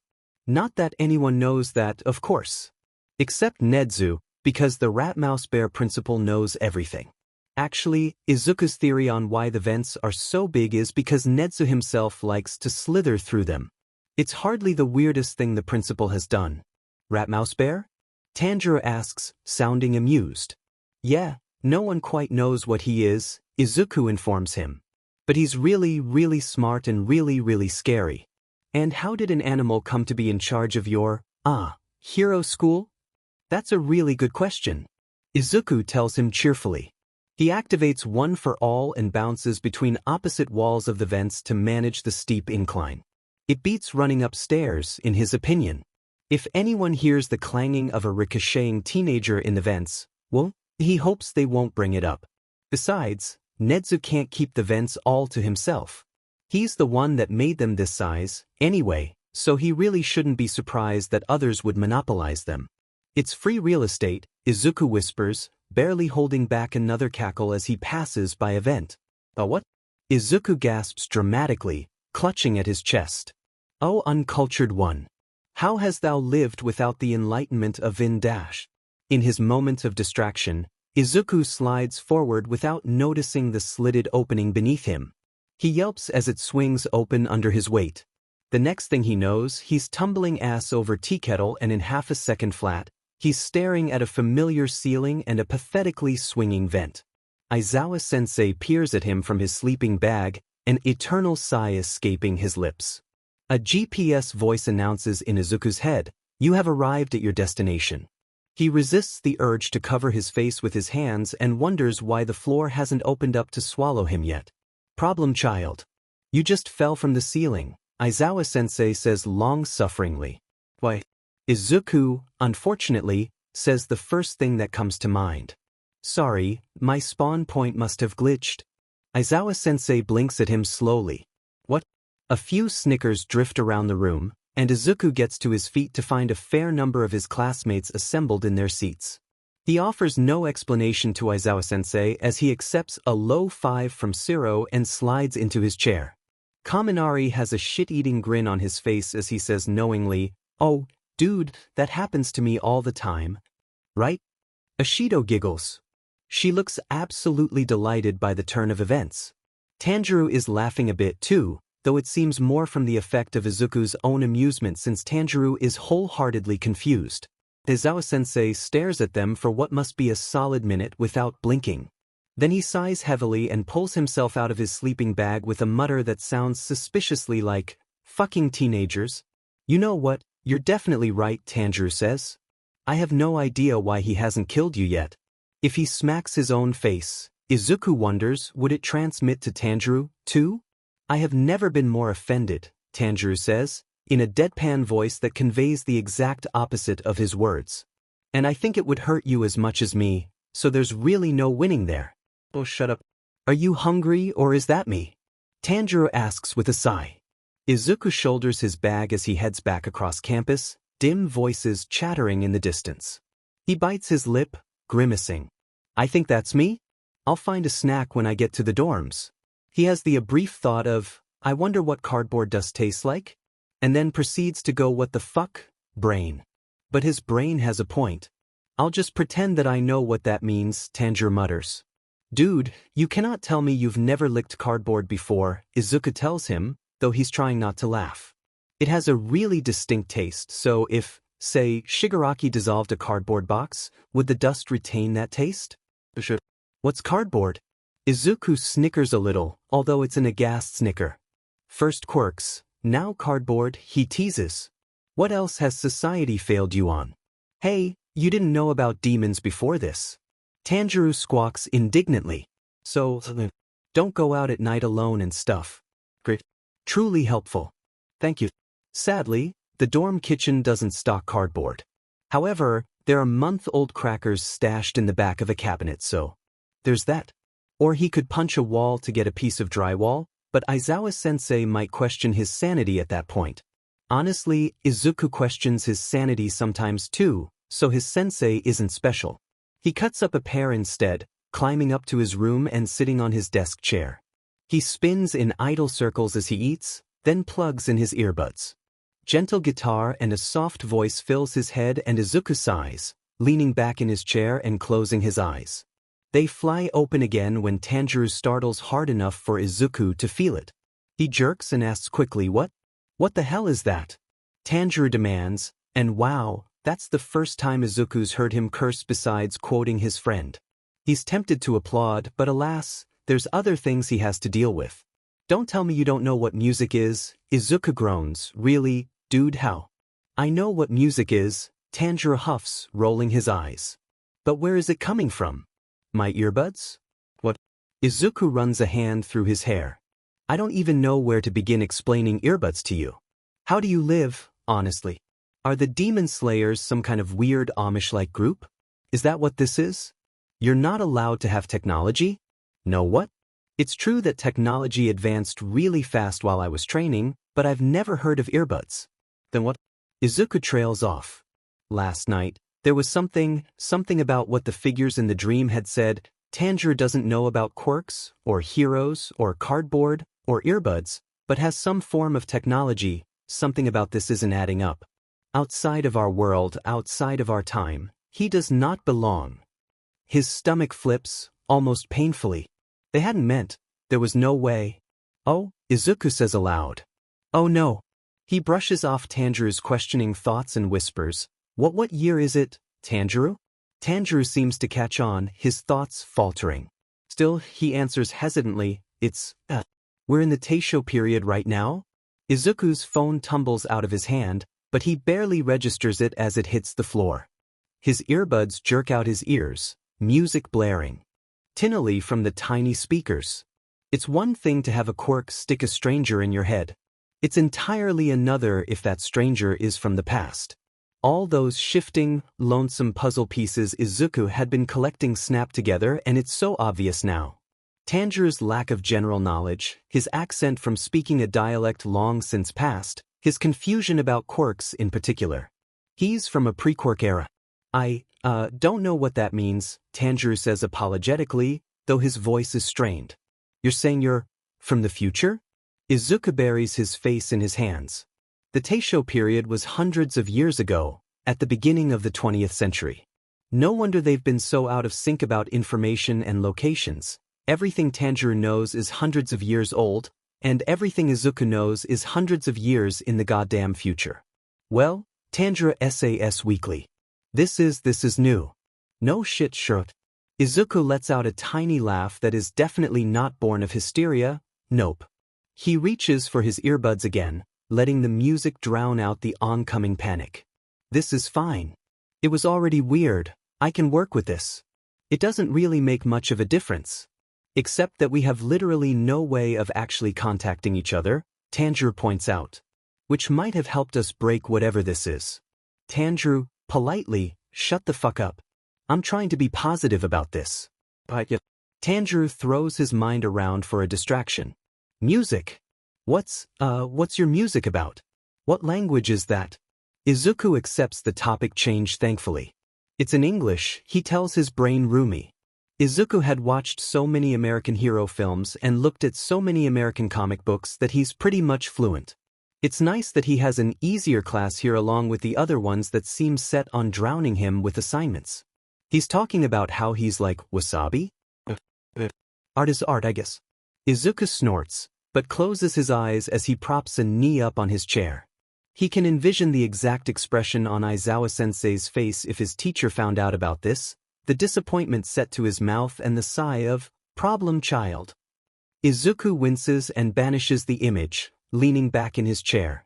The soft voice singing in his ear helps bring his breathing back to normal, and he runs a hand through his hair. They might be able to break the quirk if they could find the ram-horn guy, but Izuku wouldn't know where to even start looking. He probably should tell Aizawa-sensei. Except he really doesn't want to. Izuku nearly falls out of his chair when he peeks his eyes open to find Shinso staring at him. He flails for a second to regain his balance, before pulling the earbuds out. Hey Shinso? You good? Shinso asks, something that doesn't quite fit his rough tone. Fine. Izuku drops his leg to the ground, sending a mental scowl to a laughing Tanjiro. Is there, something you need?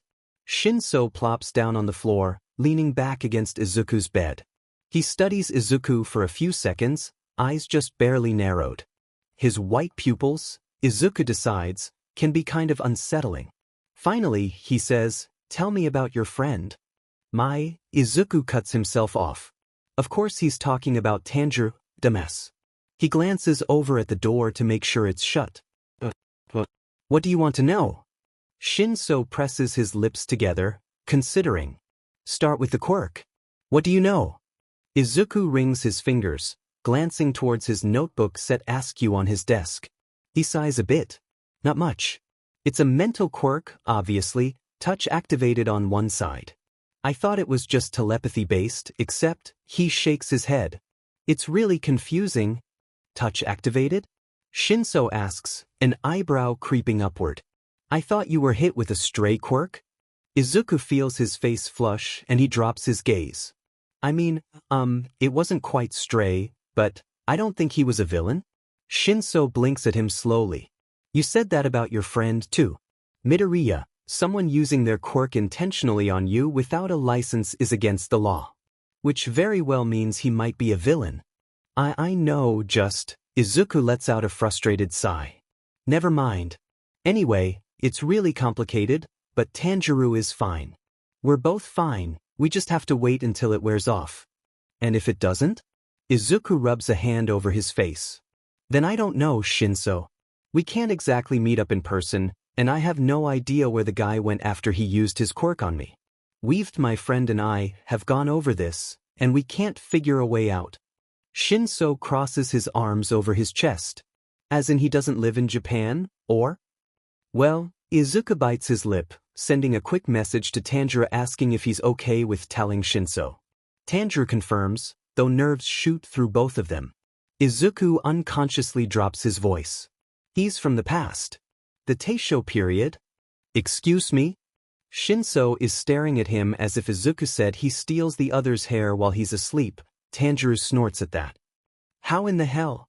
I have no clue. Izuku throws his hands up, nearly smacking his desk.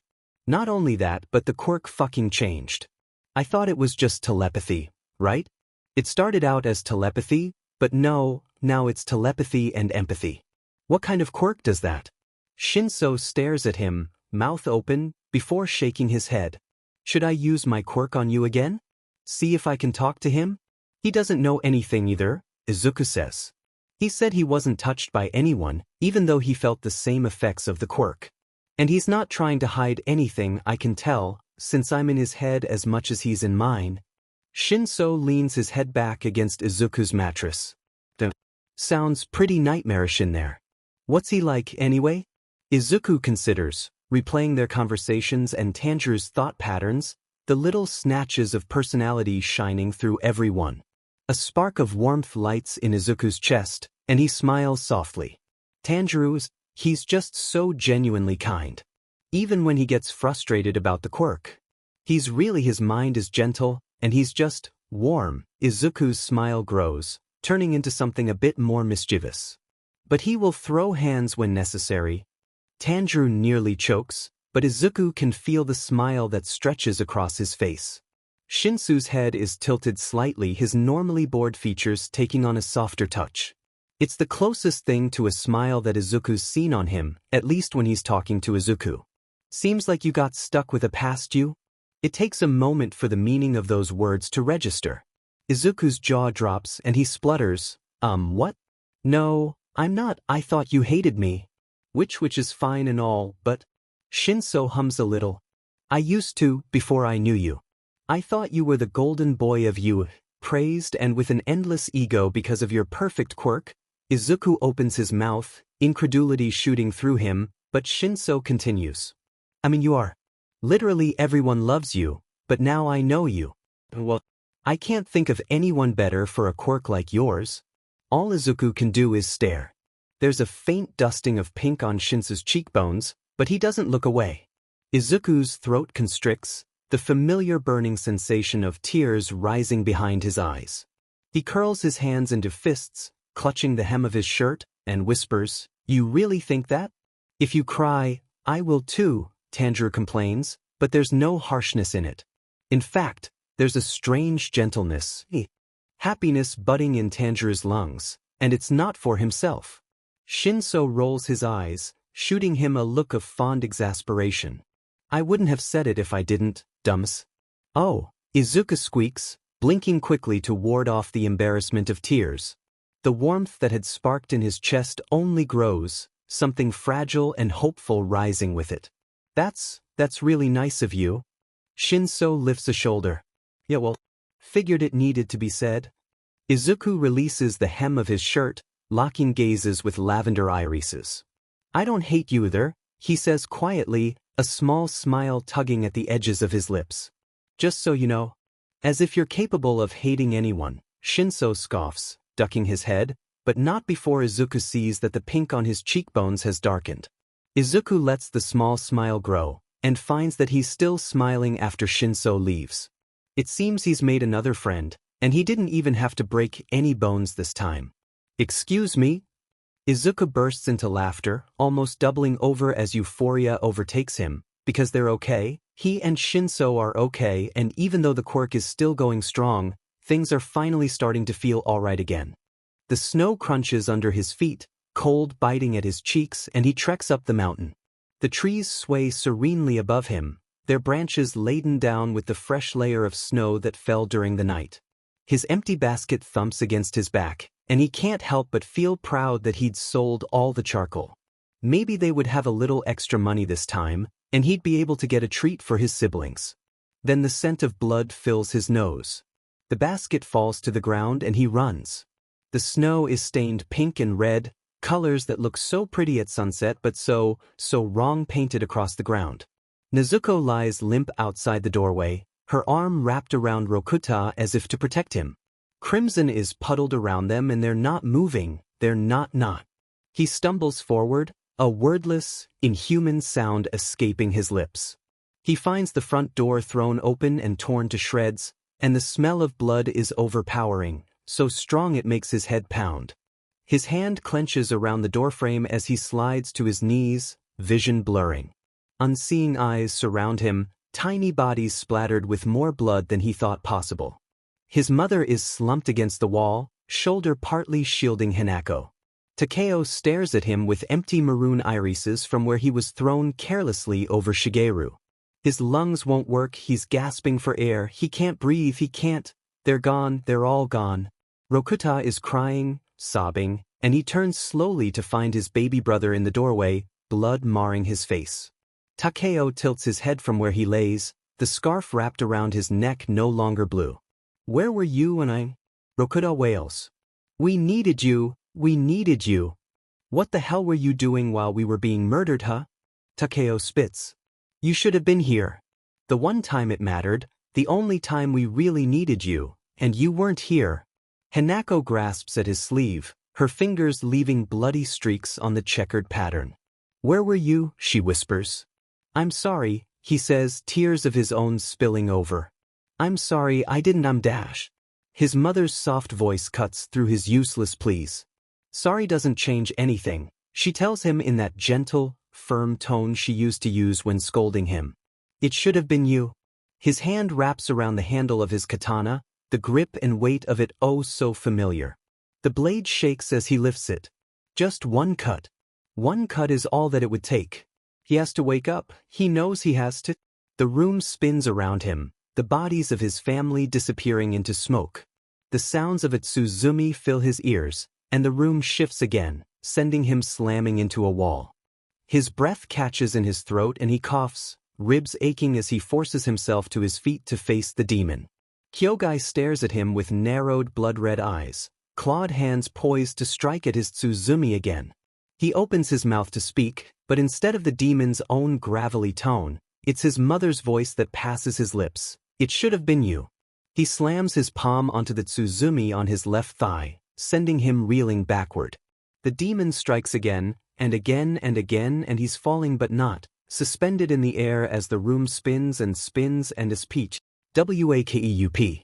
His knees strike the ground, the cold wetness of snow leaching into his pants.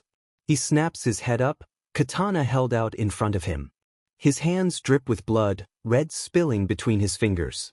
He remembers a demon, pale-skinned and blue-eyed, arms spread out wide and laughing as he traps him again and again. He has to get out. He raises the katana, sets the deadly edge at his neck, just one cut. That's all it takes. Somewhere behind him, Shigeru cries out, "Don't leave us behind, Tanjiro. Come back, come back." The metal bites into the skin of his throat, and one more body joins the others. Izuku gasps, emerald eyes flying open. His pillow is wet below him, salt staining his lips. His chest heaves, breaths coming unevenly, and God, what was that, what was? Blindly, he reaches out and grabs onto the soft presence that is Tanjiro, making sure he's still there, not letting the warmth of the other boy's mind draw him back into the real world. Except Tanjiro is crying. The ache tears up his throat, ripping up his chest, and Tanjiro is crying, not silent tears, but the shaking, overwhelming sobs that come from a place of pain. Izuku blinks, a sharp, wet inhale hissing through his teeth as his mind fully registers the dream, nightmare. He squeezes his eyes shut, causing more tears to flow down his face. His hands fist tightly in his blanket, and he doesn't remember making the decision to call out. "Tanjiro? I can't," Tanjiro gasps. I can't, they're dead, they're all, I'm sorry. Izuku doesn't know what to say. He doesn't know if he can say anything. Because what is there that he can tell Tanjiro? I'm sorry? I understand? Izuku doesn't even come close to understanding. Sure, he's been faced with death before, but not like this. Not his family, not people he was close to, not him finding them. What the hell were you doing while we were being murdered, huh? All he can do is press his mind as close to Tanjiro's as he can, to try to offer some form of comfort by just being there, making sure Tanjiro knows he's not alone. He's not sure if it slips the other boy's attention how much Izuku is crying too. Getting up in the morning is a feat, one that Izuku is kind of surprised he manages. His eyes are still sore from last night, and he swears he can feel the weight of his eye bags. Thankfully, when he glances in the mirror, his eyes are nothing more than slightly red-rimmed. Crying before you fall asleep is the best way to erase the evidence of those tears, Izuku knows. Still, the nightmare lies heavily on his shoulders as he heads slowly down the stairs. The image of tiny corpses, the bloodied bodies of children haunts his mind's eye. And the end of the dream, where Tanjiro, Izuku gives himself a shake, digging his fingernails into the skin of his palms. It was just a dream. Tanjiro is still here. Tanjiro doesn't say anything.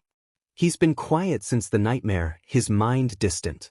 Rationally, Izuku knows that he's not shutting him out because of anything Izuku did, but he wishes Tanjiro would talk to him and let him know he's okay. Idiot, Izuku chastises himself immediately. Of course he's not okay. His classmate's trade looks over his head as he emerges into the common area. Izuku pretends not to notice as he fills his water bottle. Uraraka bumps his shoulder lightly as they head towards the school. You okay, Deku? No offense, but you look like hell. Izuku ducks his head, forcing the feeling of a katana at his throat away. He makes sure his tone is as light as possible when he replies, "Yeah, I'm okay, thanks for asking. Just kind of a rough night, I guess." Uraraka's soft brown eyes widen. "Oh, that sucks. I get nightmares too, sometimes. You know, about the USJ and the training camp and stuff. So I know that you mean."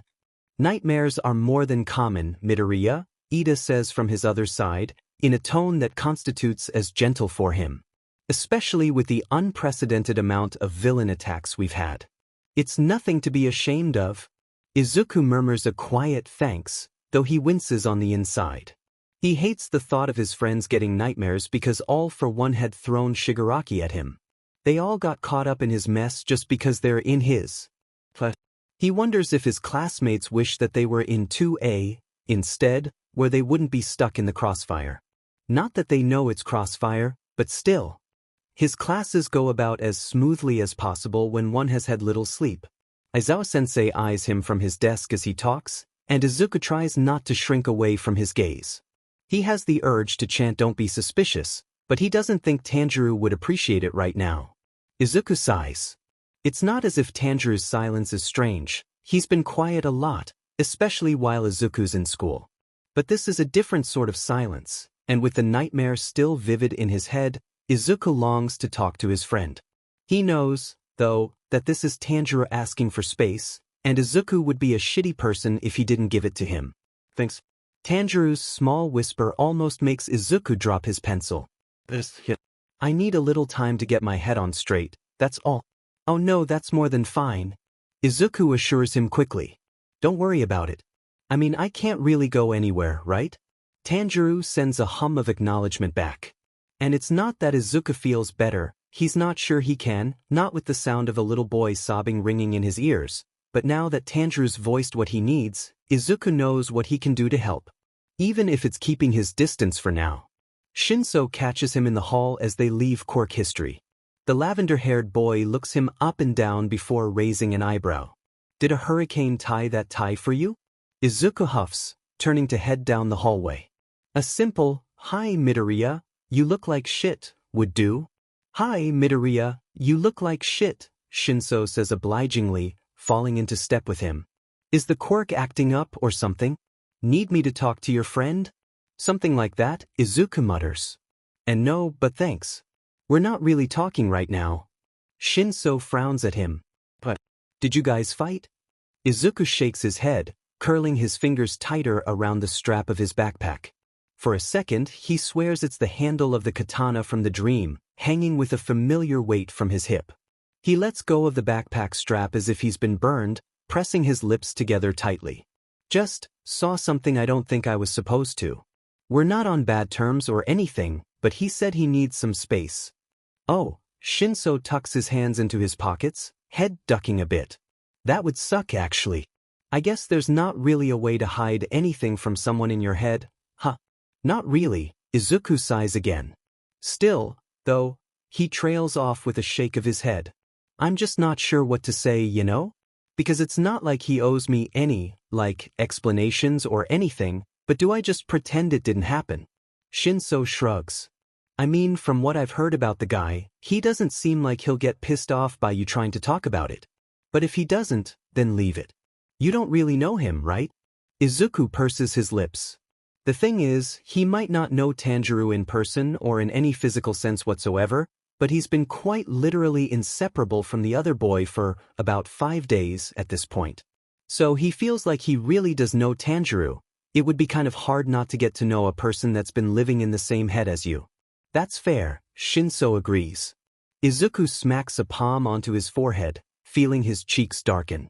Damn, I said all of that out loud, didn't I? Oh. Izuku freezes, hands still on his face, and not because Tanjiro had spoken. He lowers his hands slowly, staring at the scar-muddled skin as if the limb has personally offended him. It only takes him a second to connect the dots. Shinso stops a couple steps ahead, turning when he notices Izuku isn't following. Midoriya? Izuku blinks, then proceeds to lift his hand to smack his face again. Hey, stop that, Tanjiro says. And then he raises his hand to touch his forehead. Izuku knows he does this because he can feel Tanjiro's touch on his own face, as if the boy was standing right in front of him. Shinso appears in front of him, latching onto his wrist. Dude, what the hell? It's not that big of a deal. Kami, what dash? Tanjiro smacks at his own wrist, as if he can transcend time to make Shinso let go. Actually, knowing Tanjiro, he could probably find a way. So, I think we've surpassed the empathy, Izuku says weakly. He pulls his wrist away from Shinso, mostly to keep Tanjiro from hitting his arm again. To Shinso, he mutters, it changed again? What? The quirk? Oh my god. Izuku puts a hand at his ear as Shinso and Tanjiro speak at the same time. Okay, so he thought the earlier empathy could be a fluke, but with the quirk changing again? There's no way it would just glitch 2 times in a row with very different results. It must be part of the quirk. But what is it? Telepathy, empathy, whatever the hell this is. Some hellish combination of all 3? And is there a point to what it's doing to them? There's so many questions that Izuku cannot begin to fathom the answers to. Hey, Midoriya, Shinso snaps his fingers in front of Izuku's nose. Do you need to skip class? I can say you're sick, but if it changed again, I don't know how safe it actually is. Maybe you should tell Aizawa-sensei. Hey, are you listening? Izuku disentangles himself from the maelstrom of his and Tanjiro's thoughts. Yeah. It's not that big of a change. Just that we can feel it when each other touches something now, I guess?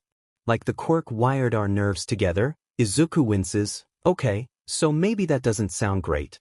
Shinso stares at him incredulously. How the fuck is that not a big change? I mean, we had empathy before? So it's just like physical empathy. Izuku starts to twist his fingers together in the way he absent-mindedly does, then quickly drops his hands. It's really not that different. Are you trying to convince Shinso, or us? Tanjiro asks dryly. Either? Izuku blinks, then slaps a hand over his mouth, mumbling out a muffled, damn it. Sorry, Shinso, trying to carry two conversations at once is kinda hard. I'm sure, Shinso deadpants. Come on, Midoriya, you can't seriously think this isn't a problem. What about the hero training in a few hours, or what if there's a villain attack? Won't he just feel everything that you do, Lord Bonebreaker? Izuku flushes a bit, but he feels his stomach bottom out. Shinso's right. He can't put Tanjiro through something like that, not with how unwieldy his quirk is. I have broken bones before, you know. Tanjiro points out. That, of course, doesn't make Izuku feel any better. He draws in a deep breath, fingers tracing the jagged scars on his arm. There really isn't a way out of this, is there? Okay, he says finally. I'll tell Aizawa-sensei at the end of the day. Shinso nods, something in his eyes dissipating. Good. He knocks into Izuku's shoulder gently, flashing a smirk at him. You better not get the shit beat out of you in training, then. Izuku huffs out a laugh, shoving away the oncoming dread. I'll try. The dream leaves Tanjiro's head a mess. He's not entirely sure why, really. He's no stranger to nightmares, has had no problem in the past shoving away the hellscape his brain presents him with at night. But if he's being honest, the nightmares have gotten worse after the fight with Enmu. Tanjiro doesn't really trust sleep anymore, not after the demon kept trapping him in it. He can never shake the feeling that something is going to happen while he's asleep, and he won't be awake to stop it. Still, though, he tries his best to sleep, because he is only human. And maybe he should have expected this, since he was caught in Izuku's dream. But he didn't think she wasn't really planning on having that conversation with the other boy. He's barely talked about it to his friends in this time. He's not sure how that conversation will go, since Izuku doesn't believe in demons. He would never accuse Tanjiro of lying, of course, but he might not actually believe Tanjiro. And, well, Tanjiro doesn't really want to get into it with him. He doesn't want to fight with his friend, especially since they have nowhere to go but each other. Izuku is so sweet, though, not demanding any answers and just letting Tanjiro be while he collects his thoughts. He's barely even curious. He gathered enough from the dream, Tanjiro's sure, but he is worried. Tanjiro can feel his concern like a tangible thing, even if he doesn't push. Tanjiro can say easily that Izuku is probably the most sincerely kind person he's ever met, besides Nezuko. Tanjiro moves through the town that his Kasugai crow had directed them to, smiling a bit to himself as Zenitsu drags Inosuke away from various market displays. With all the people around, it makes Tanjiro wonder what it would be like to have Izuku here, instead of just in his head. Would he be as fascinated with this town from his past as Inosuke is? It's a little strange that, as well as Tanjiro knows him, he has no clue what Izuku looks like, other than the scars on his hand and the freckles on his arms that he caught sight of when Tanjiro accidentally took over his body. Will that happen again, if they don't break whatever this is? It's then that Tanjiro feels a sting on his forehead, followed by Izuku continuing his conversation with Shinso. Tanjiro blinks. He doesn't really mean to say anything, but his confusion betrays him. Oh. Izuku has a flurry of thoughts, and by now Tanjiro can kind of keep up with them. His eyes widen at the conclusion Izuku draws, before the other boy swears wholeheartedly. The sting comes again, and Tanjiro flinches, thinking, hey, stop that, as he brushes his fingers across the now tender spot. Then someone grabs his wrist. Well, not his wrist, but he feels it all the same. A blurred Kami what dash flies through his head and he smacks at it on reflex. So, I think we've surpassed empathy, Izuku says, voice strained. What was that phrase Izuku had used? No shit, Sherlock? To Izuku he bemoans, oh my god. This is not good. They can't have their nerves wired together, not with the fight Tanjiro has on the horizon. He glances around, quickly spotting his teammates. It's not even midday yet, so if Izuku is going to tell his sensei, they might have time to figure this out before nightfall. Or he could make an excuse, make the others wait until tomorrow or something. Demon fights get ugly fast, and he really doesn't want Izuku in the crossfire. This is fine. This is so fine. This is definitely not fine. When Izuku approaches the cafeteria at lunchtime that day, he beholds the sea of students filling the room with their voices and bodies and thinks nope. He's not even that hungry, honestly, so he has no regrets as he spins on his heel and heads in the opposite direction. Going off campus for lunch is a no-go in UA, but you don't have to be in the cafeteria. Maybe. Probably. Either way, Izuku slips outside. He finds a very nice tree and sits against its trunk, tipping his head back and just breathing. He tries not to think about the upcoming hero training or his confession to Aizawa-sensei, instead watching a leaf drift slowly towards the lawn. Eventually, his mind does spiral back to oncoming doom, and he can't help but think, what comes next? So he tells Aizawa-sensei, they find the guy, and what? The quirk is cancelled, he and Tanjiro are separated, just like that? He'll lose Tanjiro, just like that? Izuku can feel his throat constricting and lowers his gaze to the grass beneath him. Not lost, he has to remind himself. Not in that way. Just not here. But the ache in his chest, the cries of his siblings, the feeling of metal slicing through his neck. Izuku shudders and presses his hand to the base of his throat. Something in his chest tightens and tightens until he finally bursts out, Tanjiro, you're not suicidal, are you? Tanjiro follows Izuku's train of thought easily and winces. No, I'm not. That was a different sort of situation. Izuku slumps a bit in relief, though he feels his heartbeat spike from where his fingers are still pressed against his throat. Wait, you mean that actually happened? Tanjiro hesitates, collecting his thoughts. He takes a deep breath, mentally or physically? Izuku's not sure, and states, it was during a fight with a demon. He kept trapping me in dreams, and the only way to get out was... Tanjiro's doubt towards Izuku's belief curdles in both of their lungs. He rushes on before Izuku can say anything. Listen, I know it's hard to believe, but demons are real, at least in my time. That? He conjures up the image of the brown-skinned creature from the dream, eyes blood-red and fangs bared, clawed hands reaching towards the Tsuzumi that looks to be attached to his thigh. That's a demon. He'd kidnapped a little boy and was going to eat him, and kill me until I killed him. Flashes of memory pop up in Izuku's mind's eye. An abandoned mansion in the woods, a small girl clinging to him, Tanjiro, as they navigate the halls.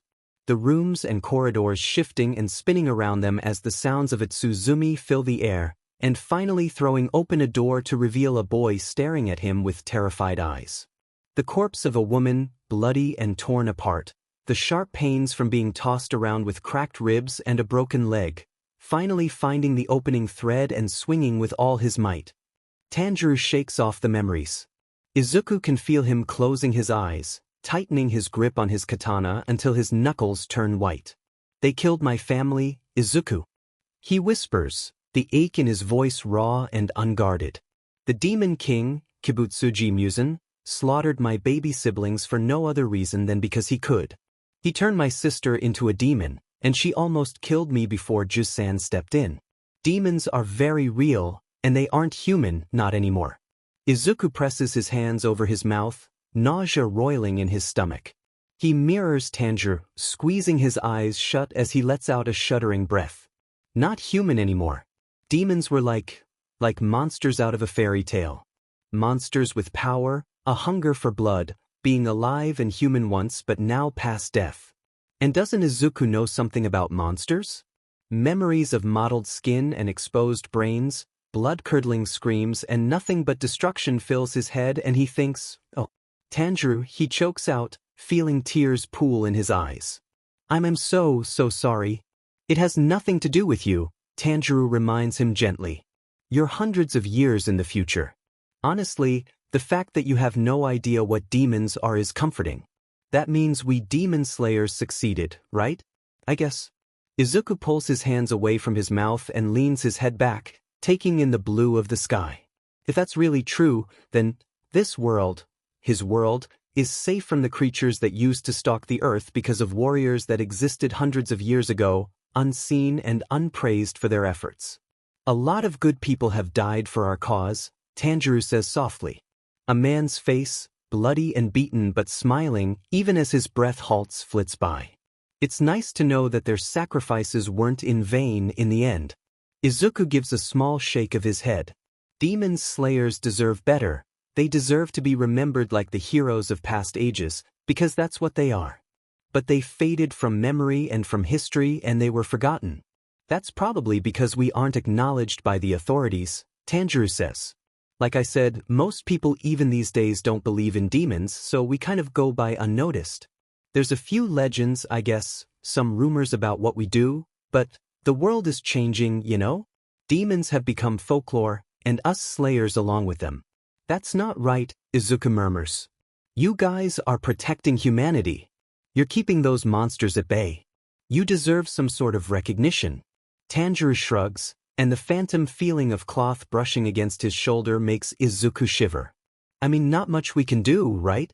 And maybe in the old days people would join the Demon Slayer Corps for recognition, but it's not like that anymore. Kind of the opposite, really. Izuku stands, bracing a hand against the tree. I'll do something about that, he vows. There has to be stuff I can find. Old records, photographs, something to show that you guys were here. Tanjiro is silent for a moment, his thoughts stuttering. Izuku can feel his speechlessness, the warmth sparking in his chest. Would do that? Izuku grins, knowing Tanjiro can feel it. Of course. Oh no, Tanjiro sniffles. I'm gonna make us both cry if I start. Quick, say something mean. Izuku's grin widens. No way. It's a good thing Izuku's known as a crybaby. He doesn't have to pull out that I'm crying because my brain roomie is crying card, not that anyone would believe him. But even as his eyes spill over, empathy tears tracing their way down his face, they don't dampen his smile one bit. When Aizawa-sensei announces what they'll be doing for hero training, Izuku nearly wilts in relief. Rescue training. They've done stuff like this before, where the teachers arrange various disasters and send them in to rescue civilians. It's not like this kind of exercise is easier, per se, but at least all he has to fight is perilous terrain. Shinso raises an eyebrow at him in a lucky bastard sort of way. Izuku sticks his tongue out at him.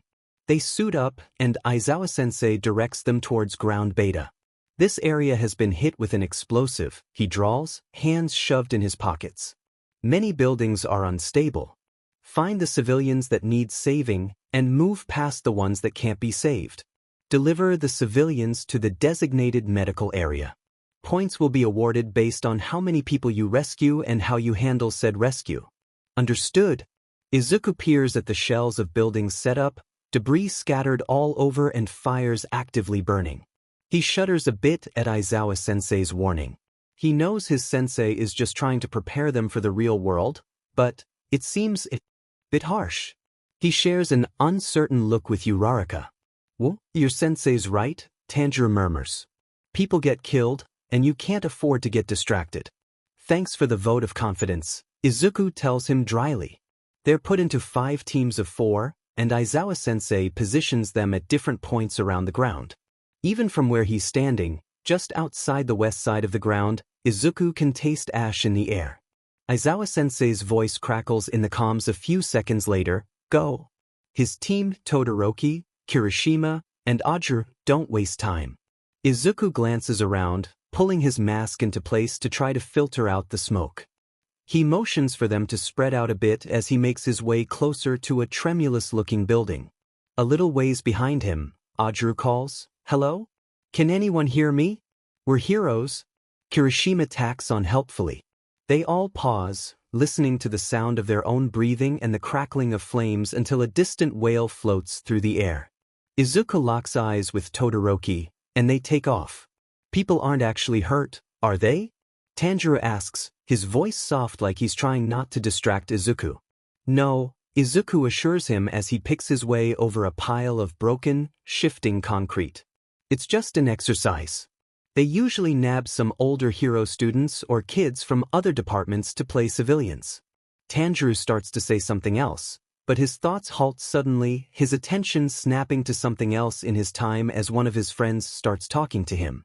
Izuku lets him go, knowing he has to focus on the task at hand. He pretends the unease rising in Tanjiro's chest isn't unsettling. Todoroki calls them over to the other side of the concrete pile, where Izuku spots an older boy with a large piece of concrete over his arm. His other arm is tucked casually behind his head, raised eyebrows conveying about time. My arm is stuck, he says, twisting his face and voice into believable terror, even though his eyes are bored. Izuku wonders if that has something to do with his quirk. Ajiro makes quick work of lifting the concrete with his tail, and Todoroki freezes it to stabilize it. Ajiro flashes a reassuring grin as he scoops up the guy, saying, "Don't worry. You'll be safe soon." He bounds off towards the medical area. Izuku picks his way back over the pile of debris, squinting up at the ash-filled sky. He blinks, and the sky is blue, his fingers digging into straps over his shoulders as the stinking scent of malice fills his nose. The earth under his feet shifts, but it's not earth, it's bits of concrete and rebar, and he's about to fall on his face.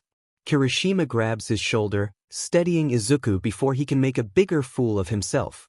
"Careful, man." "Sorry," Izuku breathes. His hand rises to his nose, but he can't smell the dark scent anymore. He shakes his head hard. "Let's keep going."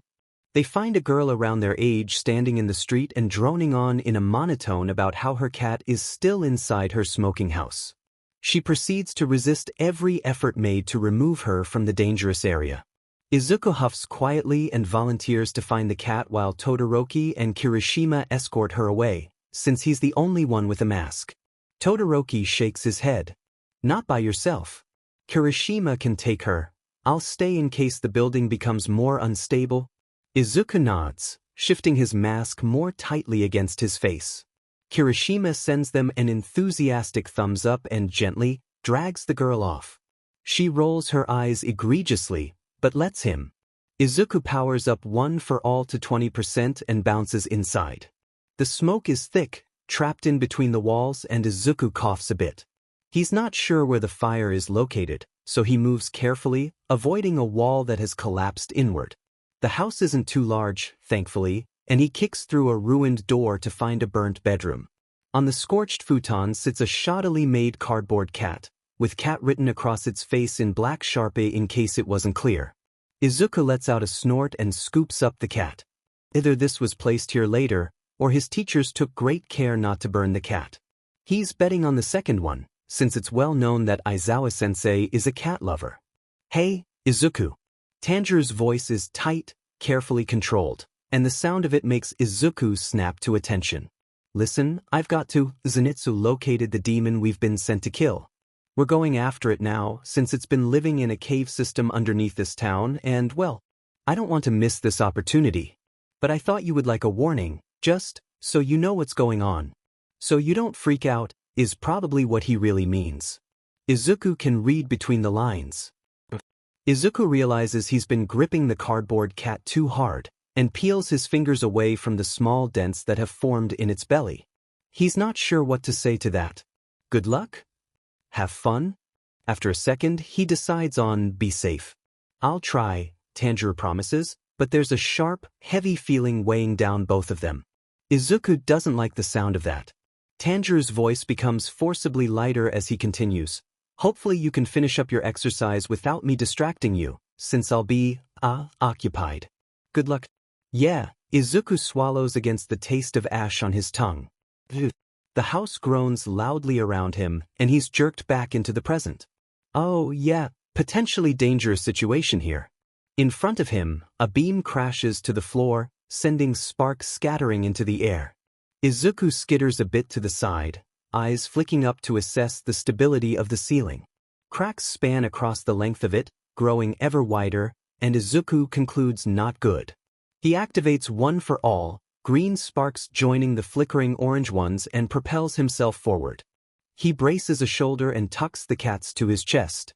He crashes easily through the back wall of the bedroom and skids to a stop outside, coughing through the dust and lingering smoke. He glances behind him just in time to see the rest of the house fall, walls crashing inward and sending plumes of ash into the sky. That was close. Todoroki runs up to him, Ajuru following closely behind. He must have returned while Izuku was getting the cat.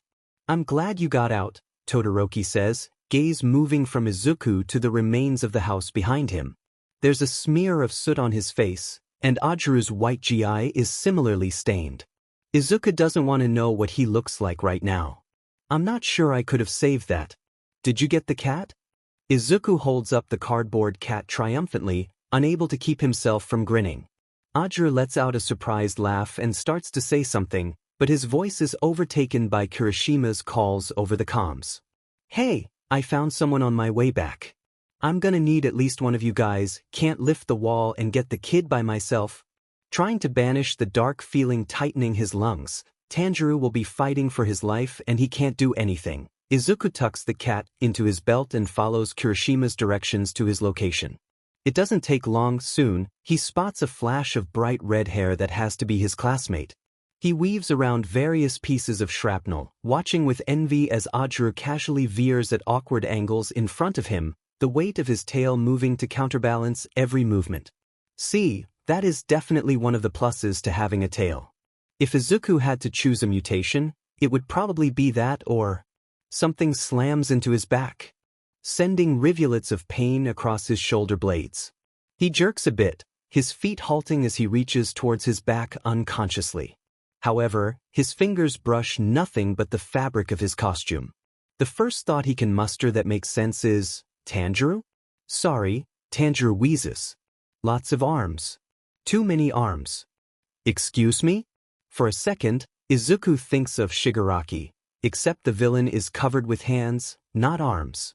"Demon," is all Tanjiro offers before his focus switches away again. Izuku winces. Whatever he had expected when Tanjiro told him about the fight, it wasn't entirely this. Tanjiro's mind is flitting feverishly back and forth, dancing around in the way his body must be. Izuku can feel his breaths, steady and deliberate, sending strength pinging through his body. There's a jolt that runs from his palms up his arms, and Izuku imagines Tanjiro's katana striking home against something. Disorienting to say the least, to have the feeling of fighting, the ache of clenching his fists too tight and the thrill of adrenaline racing through his veins when he's just standing immobile with no threat in sight. He wishes he could be there, to help his friend with an enemy that won't hesitate to kill him. Izuku gives his head a hard shake. Tanjiro isn't alone, he has his friends fighting with him. And the other boy is more than capable. Izuku's just distracting him with senseless thoughts that'll cloud the other's judgment. So he sends out a quick apology and forces himself to stop hounding his brain Rumi. He starts forward, seeing that Todoroki and Ajuru have already reached Kirishima. He's definitely not going to get the best marks on this exercise. His teammates are the ones who've been doing all the work. Still, he pushes down the lingering worry for Tanjiro. Izuku can't do anything, and heads over. When he gets there, Kirishima is already letting a dilapidated wall fall as Ajuru stands off to one side with a little boy who's patting the fluff of his tail. Izuku's honestly not sure where his teachers got the child from, and maybe he doesn't want to know. "I'm supposed to be scared," the little boy tells Ajuru in a conspiratorial not whisper. A smile tugs at Ajuru's lips, though it freezes for a second when he glances over at Izuku. "You're doing a good job." The boy nods confidently and returns to his tail-petting ministrations. Kirishima offers Izuku a shark-toothed grin as he dusts himself off, skin reverting back to normal. Izuku startled a bit when Todoroki speaks from beside him. "Where did you go, Midoriya?" Izuku turns toward him with a guilty blink. "Sorry, I just got distracted, that's all." There's a small furrow between Todoroki's brows, and his mismatched eyes watch Izuku carefully. Izuku forces himself not to fidget or look generally suspicious. For some reason, most people assume that Izuku's a bad liar. He's actually quite proficient at lying, except no one seems to catch on to that fact. But Todoroki always gets this look when he usually rightly suspects Izuku of dishonestly. He has that look now. Thankfully, Izuku is saved from Todoroki's "I see everything" expression by Kirishima clapping him on the shoulder. Izuku winces a bit, back still sore from whatever had whacked Tanjiro, or maybe Tanjiro had whacked into something. Happens to the best of us. You want to take him? Izuku looks over at the kid, still content with Ajuru's tail. He rolls his shoulders, feeling the remnants of pain sparking there and thinks it could happen again. If Tanjiro gets hit again, Izuku doesn't fully trust himself not to drop the little boy or something. In this exercise, Izuku is an unsteady variable and could just fuck everything up and maybe actually hurt someone in the process. So he shakes his head. No, Todoroki should take him. I was the one who got distracted. He should get the points. Todoroki frowns at him, and Izuku looks innocently back. Hey, it's just an added bonus that it'll keep Todoroki from giving him the look until Izuku caves. Todoroki really does deserve the points more than him, since his only successful rescue was of a cardboard cat. Todoroki nods, but his narrowed gaze warns Izuku he's not letting go of the distraction moment. Izuku mentally adds that conversation to his impending demise list, which was already full with the Aizawa-sensei confrontation. Todoroki is just starting away with the boy when Izuku feels his stomach bottom out. Tanjiro swears viciously. Izuku only has time to get out the first syllable of Tanjiro's name before something tears at his chest and pain explodes across his body. A small, choked sound rips out of his throat and he stumbles, hand coming up to clutch at the fabric of his costume. He knows where it's coming from. He knows, utterly, viscerally, what happened. Tanjiro. There's a hand on his arm, gripping hard, but Izuku's vision is swimming and he doesn't know if it's on his end or Tanjiro's. The other boy doesn't answer, really, but Izuku can still feel him and that's more than enough, it has to be. He's alive, even if he's wounded. He's alive, but he might not stay that way.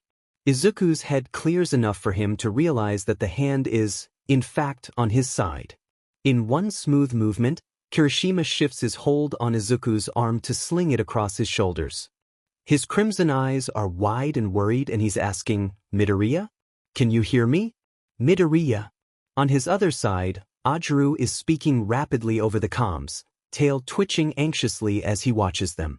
Izuku lifts his head and forces in a deep, steadying breath. Focus. Fine. I'm fine. Yeah, that's bullshit, Kirishima cuts in aptly. Izuku grimaces. I mean, I wasn't going to say anything until later, but it's really unlike you to get distracted during hero training. Then you almost collapse on us out of nowhere. That is not fine. What's wrong? Without thinking, Izuku presses a palm against his chest, against the gashes that should be there but aren't. He shakes his head, pausing as Tanjiro lands on a strategy and moves. He shakes his head again, attempting to pull away from Kirishima. It's nothing really, Oh no. Todoroki is back with the look, even though the kid is still in his arms. He puts the boy down gently, however, and reaches over to grab Izuku's hand, which is still against his chest.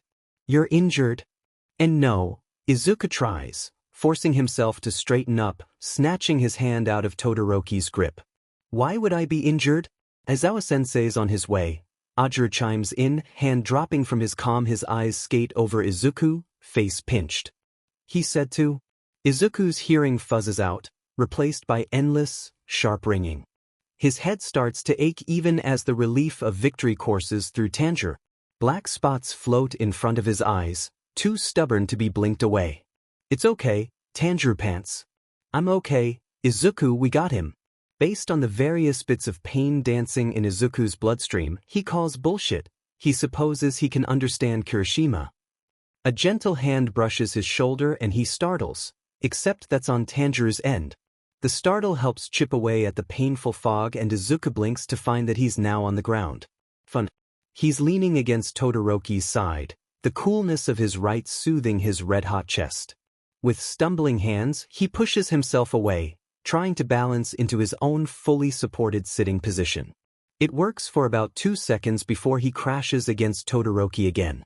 So, he starts, the word breathy and as unstable as his limbs. Our grades might go to shit on this one. Kirishima snorts from his crouched position in front of him. Ajuru reaches out to smack the redhead from Izuku's other side. Sorry, Kirishima says, hands coming up in defense. His expression sobers when he looks back to Izuku. I don't think we're worrying about our grades right now, bro. Izuku hums non-committally. He lets his vision go unfocused for a second as he calls out to Tanjiro. How bad? Tanjiro groans a bit before biting out, well, I'll live. Probably. Izuku jerks, sending more spinning pain towards his head. Probably. What? Ajuru asks, brow furrowing. I'm joking, Tanjiro says dryly. And you just said that out loud. I did. You just. His voice fluctuates, going hoarse and breathy. Did it again. Fuck, Izuku mumbles, then covers his mouth with a hand. His heart clenches, concern spiking at the pain leaking into his friend's voice. He makes a conscious effort this time to mentally save your strength. Don't worry about talking. Seems I was doing the same talking thing, Tanjiro says anyway. Based on the looks I'm getting at least. Exhaustion starts trickling in as the adrenaline abandons them both, weighing down bones and eyelids. Izuku blinks heavily, suddenly very comfortable against Todoroki's side even with the alarm bells his brain is ringing. He sighs, eyes falling to half-lidded. Blood loss? Yup, Tanjiro murmurs. There's darkness encroaching at the edges of Izuku's vision, twilight creeping over his mind. He's not sure he could move, even if he wanted to. He manages to glimpse the black hair and white capture weapon of Aizawa-sensei as Tanjiro continues. See you on the other side? Izuku barely lets out an affirmative hum before the black floods over him, and he's gone. Tanjiro's stomach sinks when Zenitsu tells him he's located the demon. In a cave system spanning out under the village, which sits atop a plateau bordered by steep cliffs ending in roaring ocean, with only one path in and out of the town. He can hear Izuku with his teammates as they talk about the unstable building, can feel him slipping on a cool metal mask as determination sings in his blood. What Izuku is doing is important to him, and Tanjiro could ruin that, not to mention that getting into a fight is the last thing he wants to do while he's connected with Izuku. He takes a deep breath as Zenitsu leads him to the entrance of the caves they'd found that Inosuke's currently guarding. He knows he can't stop this. He doesn't really want to, honestly, because this is a golden opportunity to deal with the demon while it's daytime. But he wishes that he could just pull away from Izuku while he fights. Sure, Izuku's been in fights before, but not with a demon. Not with something so inhuman and intelligent and driven mad with bloodlust. And Tanjiro doesn't want to have to expose him to that. Ever. You guys are protecting humanity. You're keeping those monsters at bay. Tanjiro lets out a slow breath, setting his jaw as they turn a corner. Hey, Izuku. Izuku focuses on him immediately. Tanjiro winces. That had probably sounded more ominous than he wanted it to. Still, he continues. Listen, we located the demon we've been sent to kill. We're going after it now, since it's been living in a cave system underneath this town, and, well, I don't want to miss this opportunity. But I thought you would like a warning, He fumbles a bit, catching a glimpse of Inosuke just outside the village beside a dark opening in the cliffside. So you know what's going on. Oh, is all Izuku says. Tanjiro fights back another wince, sensing Izuku struggling with his own words. Finally, he tells Tanjiro softly, be safe. A strange warmth, heavy but feather-light at the same time lodges in Tanjiro's chest. I'll try, he murmurs, knowing exactly how much of a gamble it is to go head-to-head with a demon who's had his pick of humans for weeks. He tries to muster up some enthusiasm. Hopefully you can finish up your exercise without me distracting you, since I'll be, occupied. Good luck. Izuku agrees quietly, before returning to his animal rescue. Inosuke waves them over with a jagged blade, excitement radiating off of him. After all the days spent traveling, he's ready for a good fight. Tanjiro wishes he could feel the same. Who's ready to delve into a dark-ass hole and behead a shitty demon? Zenitsu lets out a small whimpering sound. Tanjiro sighs, wrapping his hand around the familiar grip of his katana. He tries to push Izuku away as much as possible as he says, let's get this over with. With Zenitsu's hearing and Tanjiro's own sense of smell, weaving through the connecting caves and passageways to find which one the demon is in takes practically no time at all. They all pause at the gaping maw of the cavern that greets them. Small holes are punched through the ceiling, letting in tiny trickles of sunlight. Giant stalactites protrude downward, mirrored by slick-looking stalagmites rising from the cavern floor, and a stone pillar connects ceiling and floor in the middle of the room. Tanjiro eyes the cracks around on the ceiling warily. They should be quick about this. The cavern doesn't look all that stable. Tanjiro glances once at his friends, drawing his blade. They step into the cavern as one. A croaky voice says. Tanjiro snaps his gaze up, searching among the blackness and stone above them. Blood in my cave, oh yes, blood and flesh. I have smelled them coming. Tanjiro sends a quick signal to the other two and they spread out, forming a loose triangle on the cavern floor. He sweeps his eyes across the stone ceiling, letting his nose guide him, and he spots a lanky demon hanging off of a stalactite ushered into a small crevice in the wall with 4 arms. It stares back at him, the shadows making its eyes glow eerily. It smiles, the white of its teeth flashing. Let's have some fun then, It drops to the floor, its peculiarly elongated limbs dragging in a way that makes the back of Tanjiro's neck tingle. He slides into a fighting stance, feet braced, and exhales slowly. Total concentration breathing. The demon's eyes flick between them, the fingers on its upper left hand ticking upward slowly 1, 2, 3. Shivers shoot down Tanjiro's spine. It could be counting them, but he has a feeling it's something more. Inosuke roars from Tanjiro's right and, before Tanjiro can stop him, he charges. The demon lets out a bone-chilling giggle, and then something explodes from its torso. Tanjiro is blasted backwards, barely having time to blink before he collides with the cavern wall. He falls to the floor, coughing as he tries to take a deep breath. Through wavery vision he sees that a myriad of arms are now extending from the demon's sides, chest, stomach and back, adding to its original 4. Inosuke swipes off a hand that's reaching for him, but it grows back almost immediately. Tanjiro? Izuku demands suddenly. Tanjiro winces. He would have felt that impact. Tanjiro lets out a wheezing breath, pushing himself back onto his feet. Lots of arms. Too many arms. Great. Could he explain any worse? Excuse me? Tanjiro pulls in a breath, steadying himself as it hisses through his teeth. Demon, is all he says as he returns to total concentration breathing, bracing his katana in front of him. He pauses for an infinitesimal second as arms reach toward him before murmuring, "Third form." He launches himself forward without having to think, muscle memory imprinted in every limb. Flowing dance. He slips around reaching hands, blades slicing faster and faster through skin and tendon and bone as he fights his way to the demon itself. Somewhere in the room, Inosuke cackles and proclaims grisly death to the demon. Tanjiro lets out a final exhale as the demon's torso finally comes into view. He tightens his grip, raises, swings towards its ribs. An arm sprouts from the demon's hip, catching the blade. He slices through the hand instead of the ribs, the force of the katana diverted. Tanjiro sets his jaw in frustration, dodging to the right as another hand tries to swipe him away, then another from the left. There's a harsh tug on his back and he's pulled out of the way of yet another arm he hadn't noticed coming at him from the demon's back. He glances over to meet Sakura Pink Eyes and huffs out a quiet thanks. Nezuko nods before setting off determinedly, shrinking and growing intermittently to avoid the clawing hands reaching for her. Next to him, Zenitsu lets out a tiny whoop as his golden blade hits home, slitting an arm vertically up to the elbow. Blood sprays, and the demon screams, though it sounds more from rage than pain. Inosuke catapults himself onto the demon's back when it's distracted, locking his limbs around a few of the demons.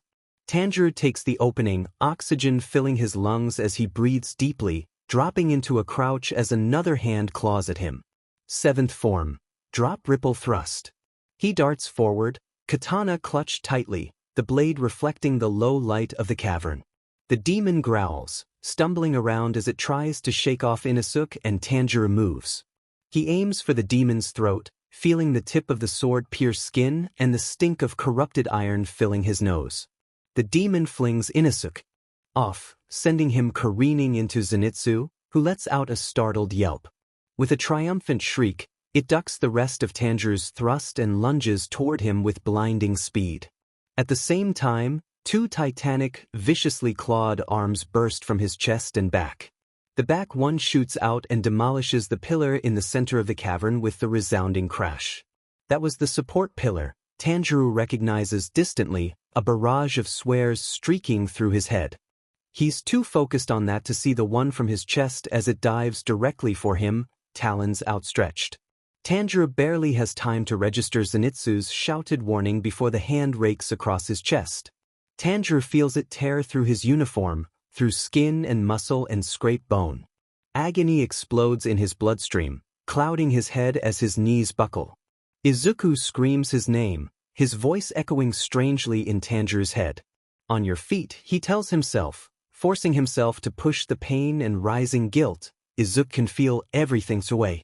On instinct, he raises his katana and barely catches another strike aimed for his chest. The scent of his own blood clogs his mind and his hands shake as he tries to keep the demon off him.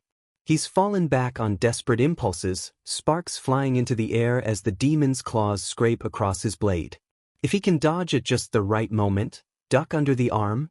The demon lurches backwards suddenly, and Tanjiro blinks to see the arm fly across the room, warm blood splattering across his face. Nezuko's leg is still outstretched from the kick, her pupils contracted and face molded in anger. Inosuke's jagged blades rip through the arm on its back before he leaps, slamming his swords down through its shoulders. A sound like thunder echoes through the room and Zenitsu appears, head bowed low, shooting forward way too fast for Tanjiro's eyes to keep up with. He and Inosuke strike for the throat at the same time, and the sound of their blades clanging together mixes with the thump of the demon's head hitting the floor. Zenitsu's head jerks up and he shrieks out, "What the no?" as the demon's limp body falls towards him, darting out of the way. Tanjiro lets out a tired huff of a laugh. He feels himself swaying dangerously, knees going weak, but Nezuko grabs his arm and helps guide him to the floor. His katana clatters out of his grip, and he can't bring himself to reach for it. "It's okay," Tanjiro tells Izuku breathily. "I'm okay, Izuku, we got him." Nezuko's hand lands on his shoulder, her touch gentle, and Tanjiro looks up at her. Although her hands are soft, her eyes are serious, and she points to the cavern ceiling. Cracks spread dangerously out from the spot of the now missing support pillar. Tanjiro feels his eyes go wide as he looks back to Nezuko. She nods, and then her form grows larger. Tanjiro thinks he might see a hint of a smile behind her bamboo muzzle, and then she scoops him up. The movement, unfortunately, sends pain shivering down every limb, and the ringing in his ears takes over. When he manages to fight the darkness away, he sees they're out of the cavern. Sun rays scatter across stone down the corridor and dust motes float in the air as Nezuko carries him toward the exit. He strains his neck a little to see that Zenitsu is carrying his katana for him, which he's admittedly thankful for. The sight of Inosuke's jagged blades is enough to horrify even an apprentice bladesmith, and Tanjiro didn't want his friend to improve his. "How bad?" Izuku asks softly. Tanjiro lets his head fall back against Nezuko's shoulder, letting a small groan escape his lips. "Well, I'll live." "Probably." "Not funny, Tanjiro," Zenitsu mumbles. This strikes Tanjiro as a kind of strange thing to say out of the blue, but Zenitsu is kind of a strange guy. "Probably," Izuku demands, and oh, that's why his words have a strange echoey quality. His worry wraps around Tanjiro, encompassing him, and he can't help but smile a bit. When this boy loves, he loves. "I'm joking," Tanjiro says dryly. "And you just said that out loud?" "Pretty sure he meant to, dipshit," Inosuke tells him, though it's his own version of gentle. He peers over at Tanjiro, green eyes now visible with his mask propped up on his head. "You hit your head or something?"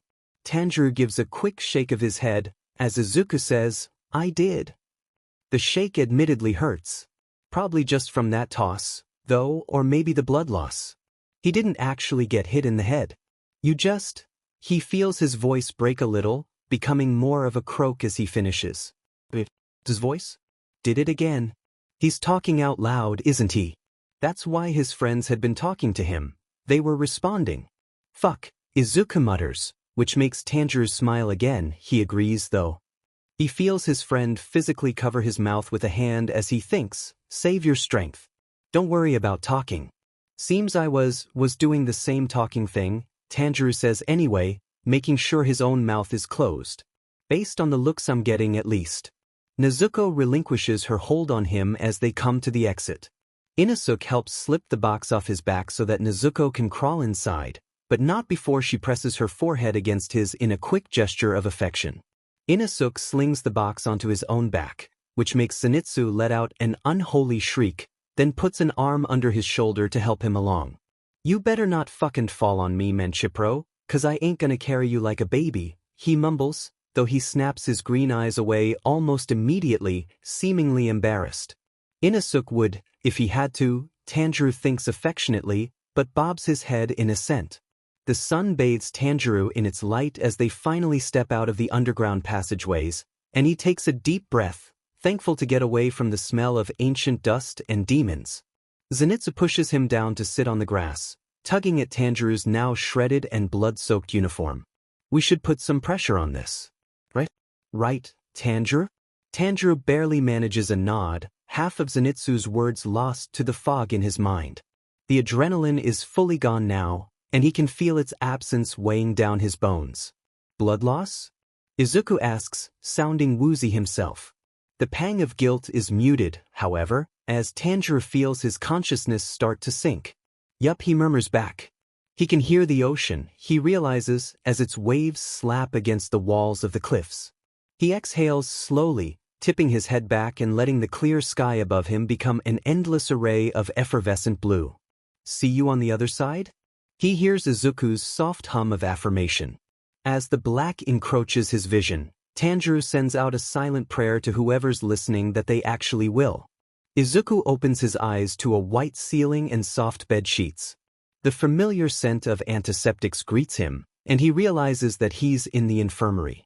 A quick wiggle of his limbs confirms that none of them are in a cast, and nothing feels wrong besides some soreness in his chest, so why? Izuku sits bolt upright, scarred hand flying to press on mentioned sore chest. The rescue exercise. The demon. The wound. Tanjiro, he murmurs, his friend's name escaping his mouth involuntarily. He can feel him, he can still feel him. Tanjiro is there, just not awake. But he's alive. Izuku feels a laugh burbling in his throat from sheer relief, and he lets his eyes slip closed again. Who's Tanjiro? Izuku startles, the thin hospital blanket twisting around his legs as he jolts nearly out of his skin. He turns his wide gaze to meet tired black eyes and winces horribly. How the hell had he not noticed his sensei sitting right there? He says intelligently. No, I didn't say anything. God, where are his lying skills when he fucking needs them? Aizawa-sensei is suitably not impressed. His stupidly soul-searching gaze never waves from Izuku once as he contemplates his strategy. He sighs and says, we'll get back to that. First, I need you to tell me what happened out there. Out there? Izuku squeaks, fisting his hands into the mattress. Fuck, get it together, Izuku. Oh, nothing really, just tired. Aizawa-sensei blinks slowly, and Izuku has the feeling he's just chosen the worst dialogue choice. You collapsed and then passed out because you were just tired. Izuku lifts one shoulder in a half-hearted attempt at being casual. How weird, right? Shit, he's totally going to find out. He's going to find out and give Izuku his, I'm not mad, just disappointed face because Izuku fucked up again and maybe at this point he should just expel himself before. Midoriya, Aizawa-sensei cuts through Izuku's rapidly spiraling thoughts. He waits until Izuku hesitantly meets his eyes before saying in a minusculely gentler tone, Shinso already told me. Izuku doesn't think his diaphragm is working correctly. He feels like someone just planted their fist into his lungs. Note to self, Shinso will sell your soul to the devil for a tortilla chip. He lets out an embarrassing little gasping breath as he asks, logical ruse? I wanted to know if you would tell me on your own, Aizawa-sensei confirms, because of course. But it appears that you wouldn't. Why? But. Because he's training to be a hero, for fuck's sake. I can handle it. I'm not saying you can't, Aizawa-sensei answers. I'm asking why you, a 15-year-old first year, wouldn't tell his teacher when he got hit by a quirk that could potentially put him and his classmates in danger. Izuku releases the hospital blanket, feeling indignation rising. Tanjiro isn't dangerous, he snaps. It's not his fault that this happened. Aizawa-sensei leans back in his chair, expression appraising. Then we'll return to, who's Tanjiro? He's the… Izuku trails off, blinking at his sensei. Didn't Shinso tell you? He can't really hide the venom in his tone, and Aizawa-sensei shakes his head. Don't blame Shinso, he did the right thing. I know you would have done the same thing if you were in his position. Izuku looks away at that. His sensei may be right, but that would be different. It would be his friend that was hit, not Izuku. And no, Aizawa-sensei continues. He told me you were hit by some sort of telepathy/empathy quirk, and that was all. I think I can fairly assume Tanjiro is the one you're connected to? Yes, Izuku mutters miserably. What does he have to do with what happened today? Izuku bites his lip, hand floating towards his chest again as he reaches to feel Tanjiro's consciousness. It's kind of hard to explain. I have time, Aizawa-sensei deadpants. Izuku runs a hand through his hair, avoiding Aizawa-sensei's gaze. Basics for now, maybe, and he'll elaborate later. Shinso told you about the telepathy and empathy thing, so, we can feel each other's pain? And Tanjiro had to, he was fighting today and got injured, so… Aizawa-sensei crosses his arms over his chest. A few beats of silence pass as he evaluates Izuku's answer, then finally, is he a hero then? Izuku cringes, fingers going to pick at the hem of the hospital blanket. Oh no. He's my age, actually, and he's not from around here. Aizawa-sensei gives him a look that means, I know you're not telling me everything, but I'll let it slide for now. Izuku likes to think he's pretty fluent in Aizawa speak by now. All right, problem child, he sighs. Explain to me how you got hit in the first place. Izuku quickly rattled off the story, including the description of the horned man. Aizawa-sensei nods and takes out his phone, fingers flying. I've let Tsukachi know to keep an eye out. We'll find him. He sighs and gets to his feet, hands shoved in his pockets in that familiar slouchy way. All right, problem child. We'll discuss this again later. You're free to go. Izuku bobs his head, swinging his legs out from the bed. When his feet touch the ground, the world blinks out in an almost familiar way by now. Instead of the infirmary, he sees a clear blue sky above him and can smell salt on the air. Then his vision snaps back into place, and he sees Aizawa-sensei shuffling out once more. Izuku presses his lips tightly together, pressing his fingers against his temple. He'd ask, what the fuck, but honestly he can't really question things anymore. Izuku? Tanjiro's voice is tired and a little slurred, but there. Tanjiro. Izuku feels a smile break through his earlier expression. How are you feeling? Like a demon just used me for his chew toy. Tanjiro stares dryly. But what else is new? Izuku snickers even as he winces. Yup, I can attest to that also. Guilt swarms up Tanjiro's throat at that, and Izuku loses his smile. I'm so sorry, Izuku. I wish that hadn't. Nope, Izuku cuts through. Not happening. It's not exactly like you wanted to get injured. No, but it's not your fault. You were literally just doing your job, Izuku tells him firmly. You wouldn't be angry at me if I had to fight a villain, right? Tanjiro sighs, something in the exhalation fond. Of course not. Exactly, Izuku declares triumphantly. So there's nothing to apologize for. I guess, Tanjiro grumbles before his voice softens. Thanks. It's called logic, Izuku snarks, the grin returning to his face. Maybe you should try it sometime. Oh my god. You did not just say that. Can I remind you? Tanjiro pitches his voice up higher. Just got distracted. Or maybe my spawn point must have glitched? I do not sound like that. Izuku squawks. And you don't even know what that means. I know enough to tell that it was something far from logical. Clearly our definitions of logic differ. Izuku mutters. And then Tanjiro laughs, which makes Izuku laugh, and they both lose it in an empty UA hallway with the head-rushing feeling of relief and being okay and together, until Tanjiro complains that he can't breathe. Izuku has that instantaneous, all-consuming second of realizing how much he's going to look back and miss this moment. I'm going to miss you, Izuku blurts out without entirely meaning to as they catch their breath. You know, when this is all over. Something softens in Tanjiro's chest, a feeling of nostalgia but not quite filling his lungs. Yeah, I'm sure you'll miss having to feel everything I do, he teases gently. But I'll miss you too. I mean, who else is going to question my taste in music? Or judge me for licking cardboard? Izuku huffs out an amused breath, trying to banish the bittersweet feeling that he refuses to confront until it's really over.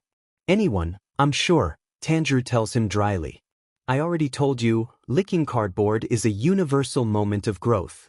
Only you don't understand because of this stupid time-hopping quirk. Sure, Tanjiro says. Definitely not because you're weird. Izuku feigns an expression of hurt, before he remembers Tanjiro can't actually see him.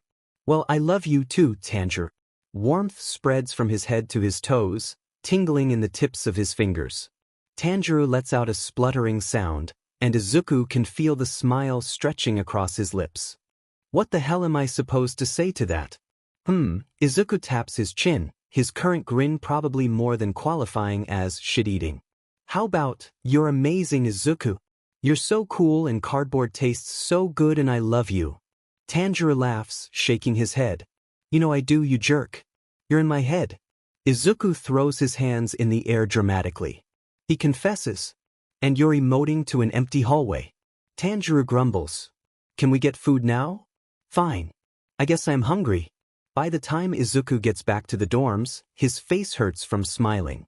As soon as Izuku slips through the front door of the dorms, he's accosted. Arms sweep him up off the floor and squeeze, and Kirishima proclaims, Dude, you're not dead. Not quite yet, Izuku wheezes in response. I do need to breathe, you know. Kirishima deposits him back onto the floor, giving him one last clap on the shoulder. His grip is gentle, however, and he asks, So you good now? Aizawa-sensei said you were fine, but what exactly happened? Yeah, Ajuru agrees, coming to add another person to the Izuku's Not Dead Club. You gave us a real scare there. Todoroki even thought you were injured or something. He narrows his eyes at Izuku. Which you weren't, right? Izuku swallows, trying not to wince too visibly at the question. He takes a second to consider his answer. Truth or lie, or a healthy mix of both. Cat's already out of the bag, right? Tanjiro reminds him. But that's just Aizawa-sensei, Izuku argues back. And these are your classmates. You weren't ever afraid of telling them, right? Damn it. Kirishima and Ajuru are still looking at him expectantly, and Izuku lets out a whoosh of breath. He opens his mouth to answer. Nausea sweeps through him as his vision tunnels. The earth rocks beneath him, an awful rushing sensation in his head, and it almost feels like getting hit with the quirk again. What is happening? The world blinks out. You know, Tanjiro had really and truly thought that just maybe that one time of switching bodies was a fluke. An honest mistake. That this little tie he and Izuku possess is strange, yes, but it couldn't possibly be that strange. Of course, he should really stop jinxing himself with this kind of thinking, but is it so bad to just try to be damn optimistic? Apparently so, as the universe clearly does not listen to him at all ever. This is not news to Tanjiro, but still, he finds himself plainly annoyed when the rushing sensation takes over again. He's not sure what will come of it, bracing himself for practically anything at this point.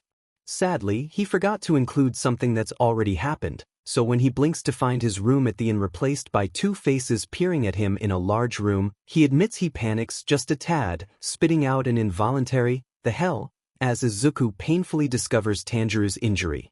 One of the people standing with him, Izuku's classmates, raises a scarlet eyebrow. What? It's not that hard of an assumption. You get hurt like all the time? Tanjiro does not deign this with an answer, instead furiously thinking, it's happening again. Izuku, I'm in your body. As he takes in the odd pieces of clothing he's wearing. He turns in a quick circle, observing the purely huge building he appears to be in. He peers around the wall made entirely with glass panes looking out onto a courtyard to spy the room he recognizes as the one he met Shinso in, placed in the far left corner, Another room connected in front of it with tables and chairs. Just to his left is an area with cushioned chairs that house a few more classmates and a strange silver box. Tanjiro stares, transfixed by the odd moving pictures showing a world of squares. Izuku thinks shakily, but, this is his first time doing this, Tanjiro realizes with a wince. He's trying to decode what to say to comfort him when a hand lands on his shoulder. Tanjiro jumps and whirls, hand reaching for a katana handle that's not there. The two classmates are staring at him. The red one is Kiri, something Tanjiro recalls vaguely, and holy shit, that guy really has a tail. Izuku. Tanjiro scrambles to get his Brumi's attention again. Your classmates are looking at me? You? Really weird. What do I do? Whoa man, the tail guy says, searching Tanjiro's face. You sure you're good? Izuku rallies his thoughts into order right as Tanjiro opens his mouth to try and figure out the situation. Find Shinso. He wasn't the one who did it this time, Tanjiro thinks furiously. His hands move unconsciously without a sword to fist around, instead twining his fingers together. He feels rough scars that aren't his and releases them immediately. And how am I supposed to get away from these guys? Hey, Kiri something says and reaches over to poke Tanjiro's cheek. Are you spacing out on us or something? Or are you? Fine. Tanjiro blurts out on instinct, then winces as he hears Izuku's voice come out altogether too loud. He gets no response from the actual Izuku, who's too distracted by Tanjiro's world. Hey, he can do this. This isn't hard at all, Izuku was going to tell them anyway, right? He doesn't really have to pretend. His too loud and unconvincing statement draws the attention of some of the other students. A girl with short brown hair and matching doe brown eyes bounces up to him right as he catches the glance of a boy coming down the stairs with impossibly split red and white hair. Oh, Deku, the girl says, and Tanjiro can't remember her name, something with a R in it, maybe? I heard about what happened. You didn't do anything stupid, did you? Tanjiro can feel the weight of many eyes on him, more people than the ones in front of him watching and waiting, a strange sense of tension filling the air. He realizes with a jolt that he can't smell any of them or their emotions. Suddenly, the world seems blank and cramped and there's so many people under one roof but he can't understand any of them, can't really trust any of them without the familiar knowledge of their scent. Something deep inside him, something almost physical, roils as if responding to his unease. He takes a few steps back without quite meaning to, and he feels himself fall back on the pure muscle memory of total concentration breathing. His lungs fill, hold, release, pause, fill, hold, release. It becomes a mantra chanted softly in the back of his head, and his muscles begin to loosen and strengthen. Tanjiro's head clears and calms, and he finds that he's gained split hair guy and the unwavering attention of a spiky blonde who's sitting at one of the tables with his feet propped up. Maybe you should sit down, Kiri, something suggests gently. Tanjiro grimaces. It's really okay. He tries, hands waving. We'll be fine soon, I think. I hope. We? Splithair asks, tilting his head a bit in a way that makes his scar fall into shadow, and oh, that's Todoroki, isn't it? Your sister isn't going to eat me, right? Izuku asks, sounding a bit nervous, and the question almost makes him laugh out loud, which is probably also because of his shot nerves, but you know. He does smile, though, unable to nod at Izuku and Nezuko's slightly awkward interaction. No way. My master put a spell on her so she'd see all humans as family, and you're currently in my body, so you're doubly safe. Maybe you should tell her that, Izuku mutters, but his nerves subside. Tanjiro takes a deep breath as he focuses on his own dire situation, and he decides to as quickly, where's Shinso, and disregard Todoroki's acknowledgement of his slip-up. In his room, Miss R exchanges a hesitant glance with the others. And, what's with the accent? Tanjiro just shakes his head. Can you show me? He casts his gaze around the room again, feeling dwarfed by its massive walls. How did any of them know where they were going in this huge place? I'm pretty sure you know where his room is, dude, Kiri something tells him, brow furrowed. And you should probably stay here and wait for? No, I need Shinso. Tanjiro cuts him off, his insistence giving way to some of his desperation. He flicks his gaze to and fro, from one classmate to the next as he balls his hands into fists. You don't understand. Izuku needs Shinso. He's stuck. I'm stuck. What? Todoroki shoulders his way forward, and wow, he is a lot taller than Izuku. What are you talking about? His eyes narrow, and Tanjiro glances at what almost looks like frost spreading along his right arm. His tone drops into something dark and angry. How did you get on campus, Toga? At the mention of that name, a ripple seems to pass through the room. Spiky Blonde kicks out of his chair and starts to storm over other students. Does that guy have a bird head? Jumping up from their various spots as tension fills every corner of the space. Tail Guy quickly exits the group after a look from Miss R and skids out the door. Oh shit. Tanjiro takes a step back, really wishing he had his katana. Izuku, who's Toga and why are they all looking at me like they want to murder me? Oh god. Izuku says immediately, something like shocked panic racing along his nerves. Fuck, I didn't even think about, imagine a demon that steals people's skin to look like them. That's what Toga is like, kinda. You should really find Shinso, like now. Tanjiro winces as angry crimson eyes override any other thought. Spiky Blonde grabs the collar of his shirt and Tanjiro can feel something burning through the cloth. I'm not Toga, he blurts as fast as he can. That's what Toga would fucking say, Spiky Blonde sneers. You've been acting weird as hell lately. So I'm only going to say this once before I punch your villain ass into the sun. Where is Midoriya? Tanjiro hurriedly casts around for a veritable excuse, or explanation even, but he's already dug himself into a pretty comfortable grave. Spiky Blonde, unfortunately, takes his silence as belligerence. Tanjiro's back meets the wall and he's reminded that this is the second occurrence in the last 24 hours. He coughs a bit, chest twinging with fresh pain. The only thing he can think to say is, he's fine. Spiky Blonde stills, narrowed eyes filled with enough vitriol to rival a demon. But where? Tanjiro catches a glimpse of purple on the stairs, and, thank Kami, Shinso's voice calls, what's going on down here? Right? Tanjiro thinks curtly, and then slams his elbow into Spiky Blonde's stomach. Spiky Blonde lets out a small choking sound and his grip loosens enough for Tanjiro to slip away. He manages to meet Shinso's gaze before Miss R skids between them, planting herself in front of Shinso with her fists raised. Toga, she gasps out in explanation. She wants you for some reason. Izuku, your friends suck. Tanjiro opens his mouth right as Kiri something hurls himself at his shoulder and sends Tanjiro stumbling to the side. He starts to turn, but suddenly Todoroki's there and he kicks out Tanjiro's knee. Tanjiro's tumbling to the floor before his brain can fully catch up to the action. Todoroki plants his knee on Tanjiro's chest. A gasp rips out of Tanjiro as his chest screams, black spots bursting before his eyes. In this instance, you're not wrong, Izuku mutters. Todoroki raises his left hand and flames dance around his fingers. His mismatched eyes almost glow with an intensity matching the fire. But hey, at least your sister likes me? Izuku tacks on, a beat too late. Tanjiro decides not to deign that with an answer. Wait. A blur of lilac and eye bags shoves Todoroki off of him, Shinso moving to stand in front of Tanjiro.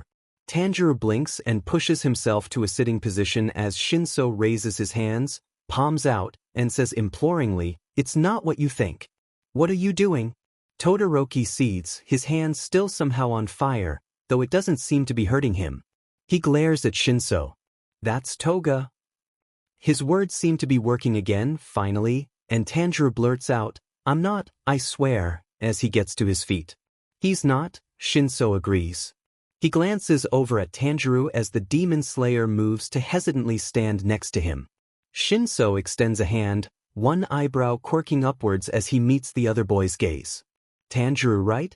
Relief swarms up Tanjiro's throat, and he shakes Shinso's hand gratefully. Yeah. Sorry about this whole mess. It definitely was not on purpose, I swear. Shinso lifts a shoulder, a playful smirk crossing his lips. Meh. Things were getting boring anyway. Tanjiro cracks a grin at that, feeling a ping of companionship that dissipates as soon as Kiri something clears his throat. Wait, what? Shinso, what's going on? Why are you defending her? Spiky Blonde snarls. And yup, those are definitely small explosions coming out of his hands. Honestly, what is with this time? Those are quirks, Izuku says in a brief explanation, amused at Tanjiro's reaction. Most everyone has one. They're born with it. For example, Kakens is using his sweat to shoot explosions out of his hands, and Shinso can take control of anyone who talks to him. A power that's unique to you. Tanjiro recalls what Izuku had said what feels like an eternity ago. He lets his gaze roam over the group of kids, feeling a sense of awe as he takes in each of their faces. Every single one of these people just has access to power. All of them have abilities that are innate, not something they have to train for years to get a hold of. Tanjiro's not jealous, okay, maybe a little jealous, but the idea of the pure strength that humans now possess is staggering. No wonder demons are unheard of here, he marvels. They wouldn't survive a year with humanity being this strong. The thought is accompanied by a bittersweetness that coats the back of his tongue. He wonders what his place in history will be in the end. Remembered? Forgotten? Loathed or loved? Or just another human fighting for freedom? Except he already knows, with Izuku quietly in his head. Tanjiro blinks out of his thoughts as Shinso says, "Well, I suppose that answer is up to you, Tanjiro." Tanjiro can't help but roll his eyes a little. Shinso really is kind of an asshole. You seemed perfectly fine telling Izuku-sensei. Also, I'm sure he's tired of being stuck with my sister, so… How dare you, Izuku huffs. I'm going to find a way to steal your sister, actually. Just a heads up. Good luck with that, Tanjiro tells him with a smile. He's sure that Nezuko already loves Izuku as much as he does, though he hopes for him and Izuku's sake that they never come in contact again. And as much as Izuku loves his classmates, Tanjiro can't exactly say the same at this point. No, often actually, some offense, Izuku's classmates.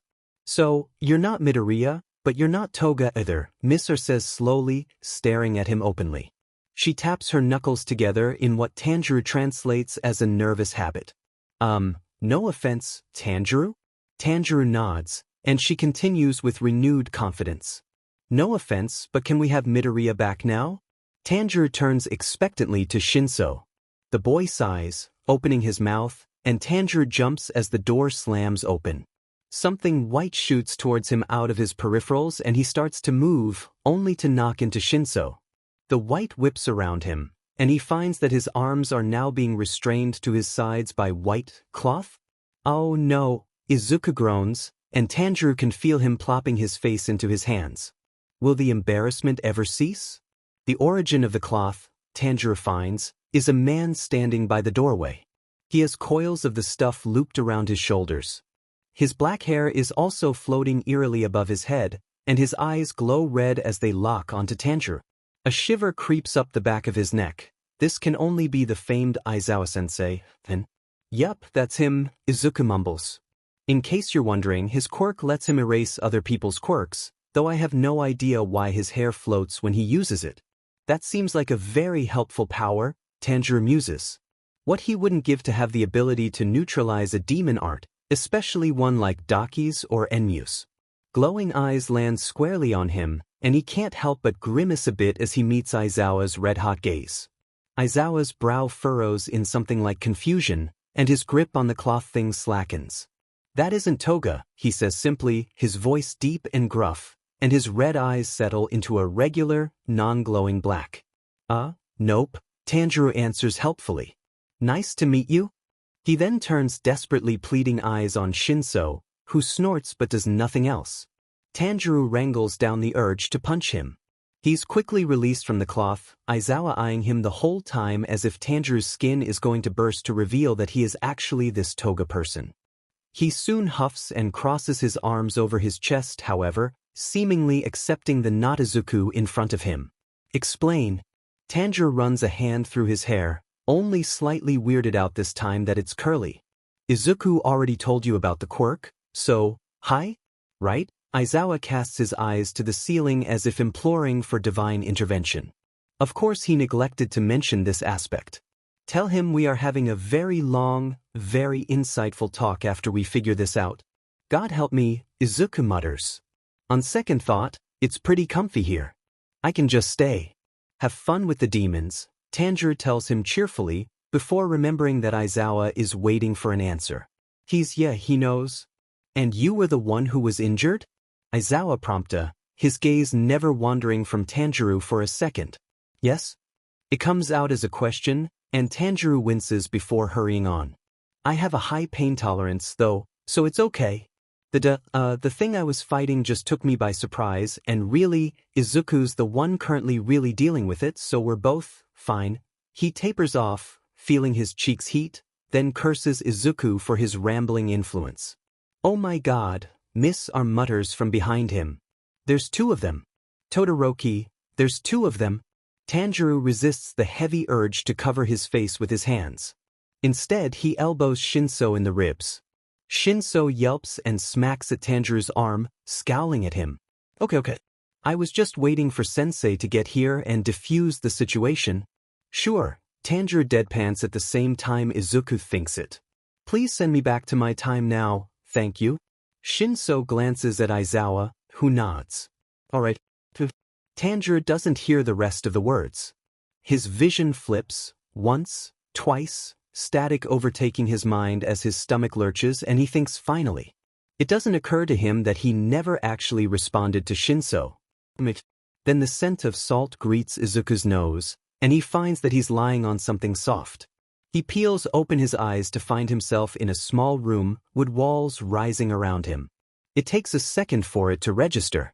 Then Izuku feels his mouth drop open and he flings himself off the futon he's apparently been lying on, panic crawling along his skin. Only he ends up staggering and falling on his ass as pain ricochets around his chest. The hell? He and Tanjiro blurt out at the same time. It's happening again. Tanjiro shouts, his mind moving a mile a minute. Izuku, I'm in your body. Izuku inhales shakily, gaze floating to an open window perched on the wall to his right, letting sunlight and salty sea air spill into the room. He brings a hand to press against his chest. His bandaged chest. He stares down at the white material and non-scarred hand, gaping like a fish. No. Izuku. Tanjiro calls again. Your classmates are looking at me. You? Really weird. What do I do? Izuku exhales, breath shuddering. He's in Tanjiro's body, which means Tanjiro is in his. Which means Izuku's in the past, and Tanjiro's in the future. And Izuku's classmates were right there. Fuck this quirk, then. Izuku squeezes his eyes shut, forcing himself to think. Tanjiro is right, this has happened before. Just not entirely like, this. But maybe. Find Shinso, he decides. He wasn't the one who did it this time, Tanjiro reminds him. Izuku can feel him fidgeting, twisting his fingers together only to recoil slightly at the feeling of unknown scars. And how am I supposed to get away from these guys? Izuku digs his hands, not his hands, into his hair, not height focus. No messy curls greet him, but he tries to shake off the shiver that crawls up his spine. This is wrong. This is also... His eyes flick open as he becomes suddenly aware of a strange scent permeating the room. Familiar, somehow, but also not, and some unconscious part of him relaxes. He sweeps his gaze around the room, not bothering to get up, and sees something he hadn't previously noticed. A reddish wood box sits in the corner of the room, black straps pooled behind it on the floor. Hadn't he felt the phantom weight of the box on his back before? There's something important about it, or in it, maybe. Tanjiro hasn't specified, but Izuku knows. Izuku jumps a bit as the hinged front panel slowly opens, just enough to show a head of black hair and petal-pink eyes. Izuku's seen those eyes before. He tilts his head slightly as Tanjiro's younger sister, Nezuko, shuffles out of the box. Once grown to her normal height, that's insane, really demons are weird, she mirrors his head tilt, regarding him curiously. Izuku murmurs hesitantly. Hi. Nezuko's eyes sharpen literally, her pupils contracting into slits. She takes a few steps forward, carefully avoiding the pools of sunlight on the floor from the open window. She stops a foot or two away from him, not quite glaring, but her expression is intense. Under it, though, Izuku thinks he might see hints of confusion. He bites down on his lower lip nervously as they stare at each other. She doesn't make any more moves towards him, but her eyes never leave his face. He meets her gaze and says softly, "You know I'm not your brother, don't you?" Nezuko shows no sign of acknowledgement towards his words. She takes a step forward, however, and Izuku pushes away the urge to lean away from her slitted eyes. "Your sister isn't going to eat me, is she?" Izuku asks, only half joking. "No way," Tanjiro assures him quickly. "My master put a spell on her so she'd see all humans as family, and you're currently in my body, so you're doubly safe." "Yeah, maybe you should tell her that," Izuku mutters. He looks back up at the demon girl, raising his hands in a way that he hopes comes off as non-threatening. "Your name is Nezuko, right?" I'm Izuku." "Tanjiro? Well, we're in a bit of a predicament right now," he chuckles weakly. And Nezuko blinks at him. She's lost the glowering look, but her eyes are still cat-like. "I'd appreciate it if, you didn't get angry at me or anything. We're working on it, I promise." Nezuko blinks at him. She drops to her knees in front of him, and Izuku tenses as she reaches out a hand, but all she does is poke him on the cheek. Her pupils return to rounded normalcy and she leans forward, an unseen smile crinkling the edges of her eyes. Places her hand in his hair, ruffling it until burgundy strands fall into his eyes. Izuku swats at her hand gently, smiling slightly. Nezuko pulls her hand away only to grab his, a small, airy sound that might have been a laugh escaping from behind her muzzle. Of course, that's when Tanjiro swears. "Oh shit. Izuku, who's Toga and why are they all looking at me like they want to murder me?" Panic bursts through Izuku, and he straightens so fast it makes his chest hurt. "Oh god.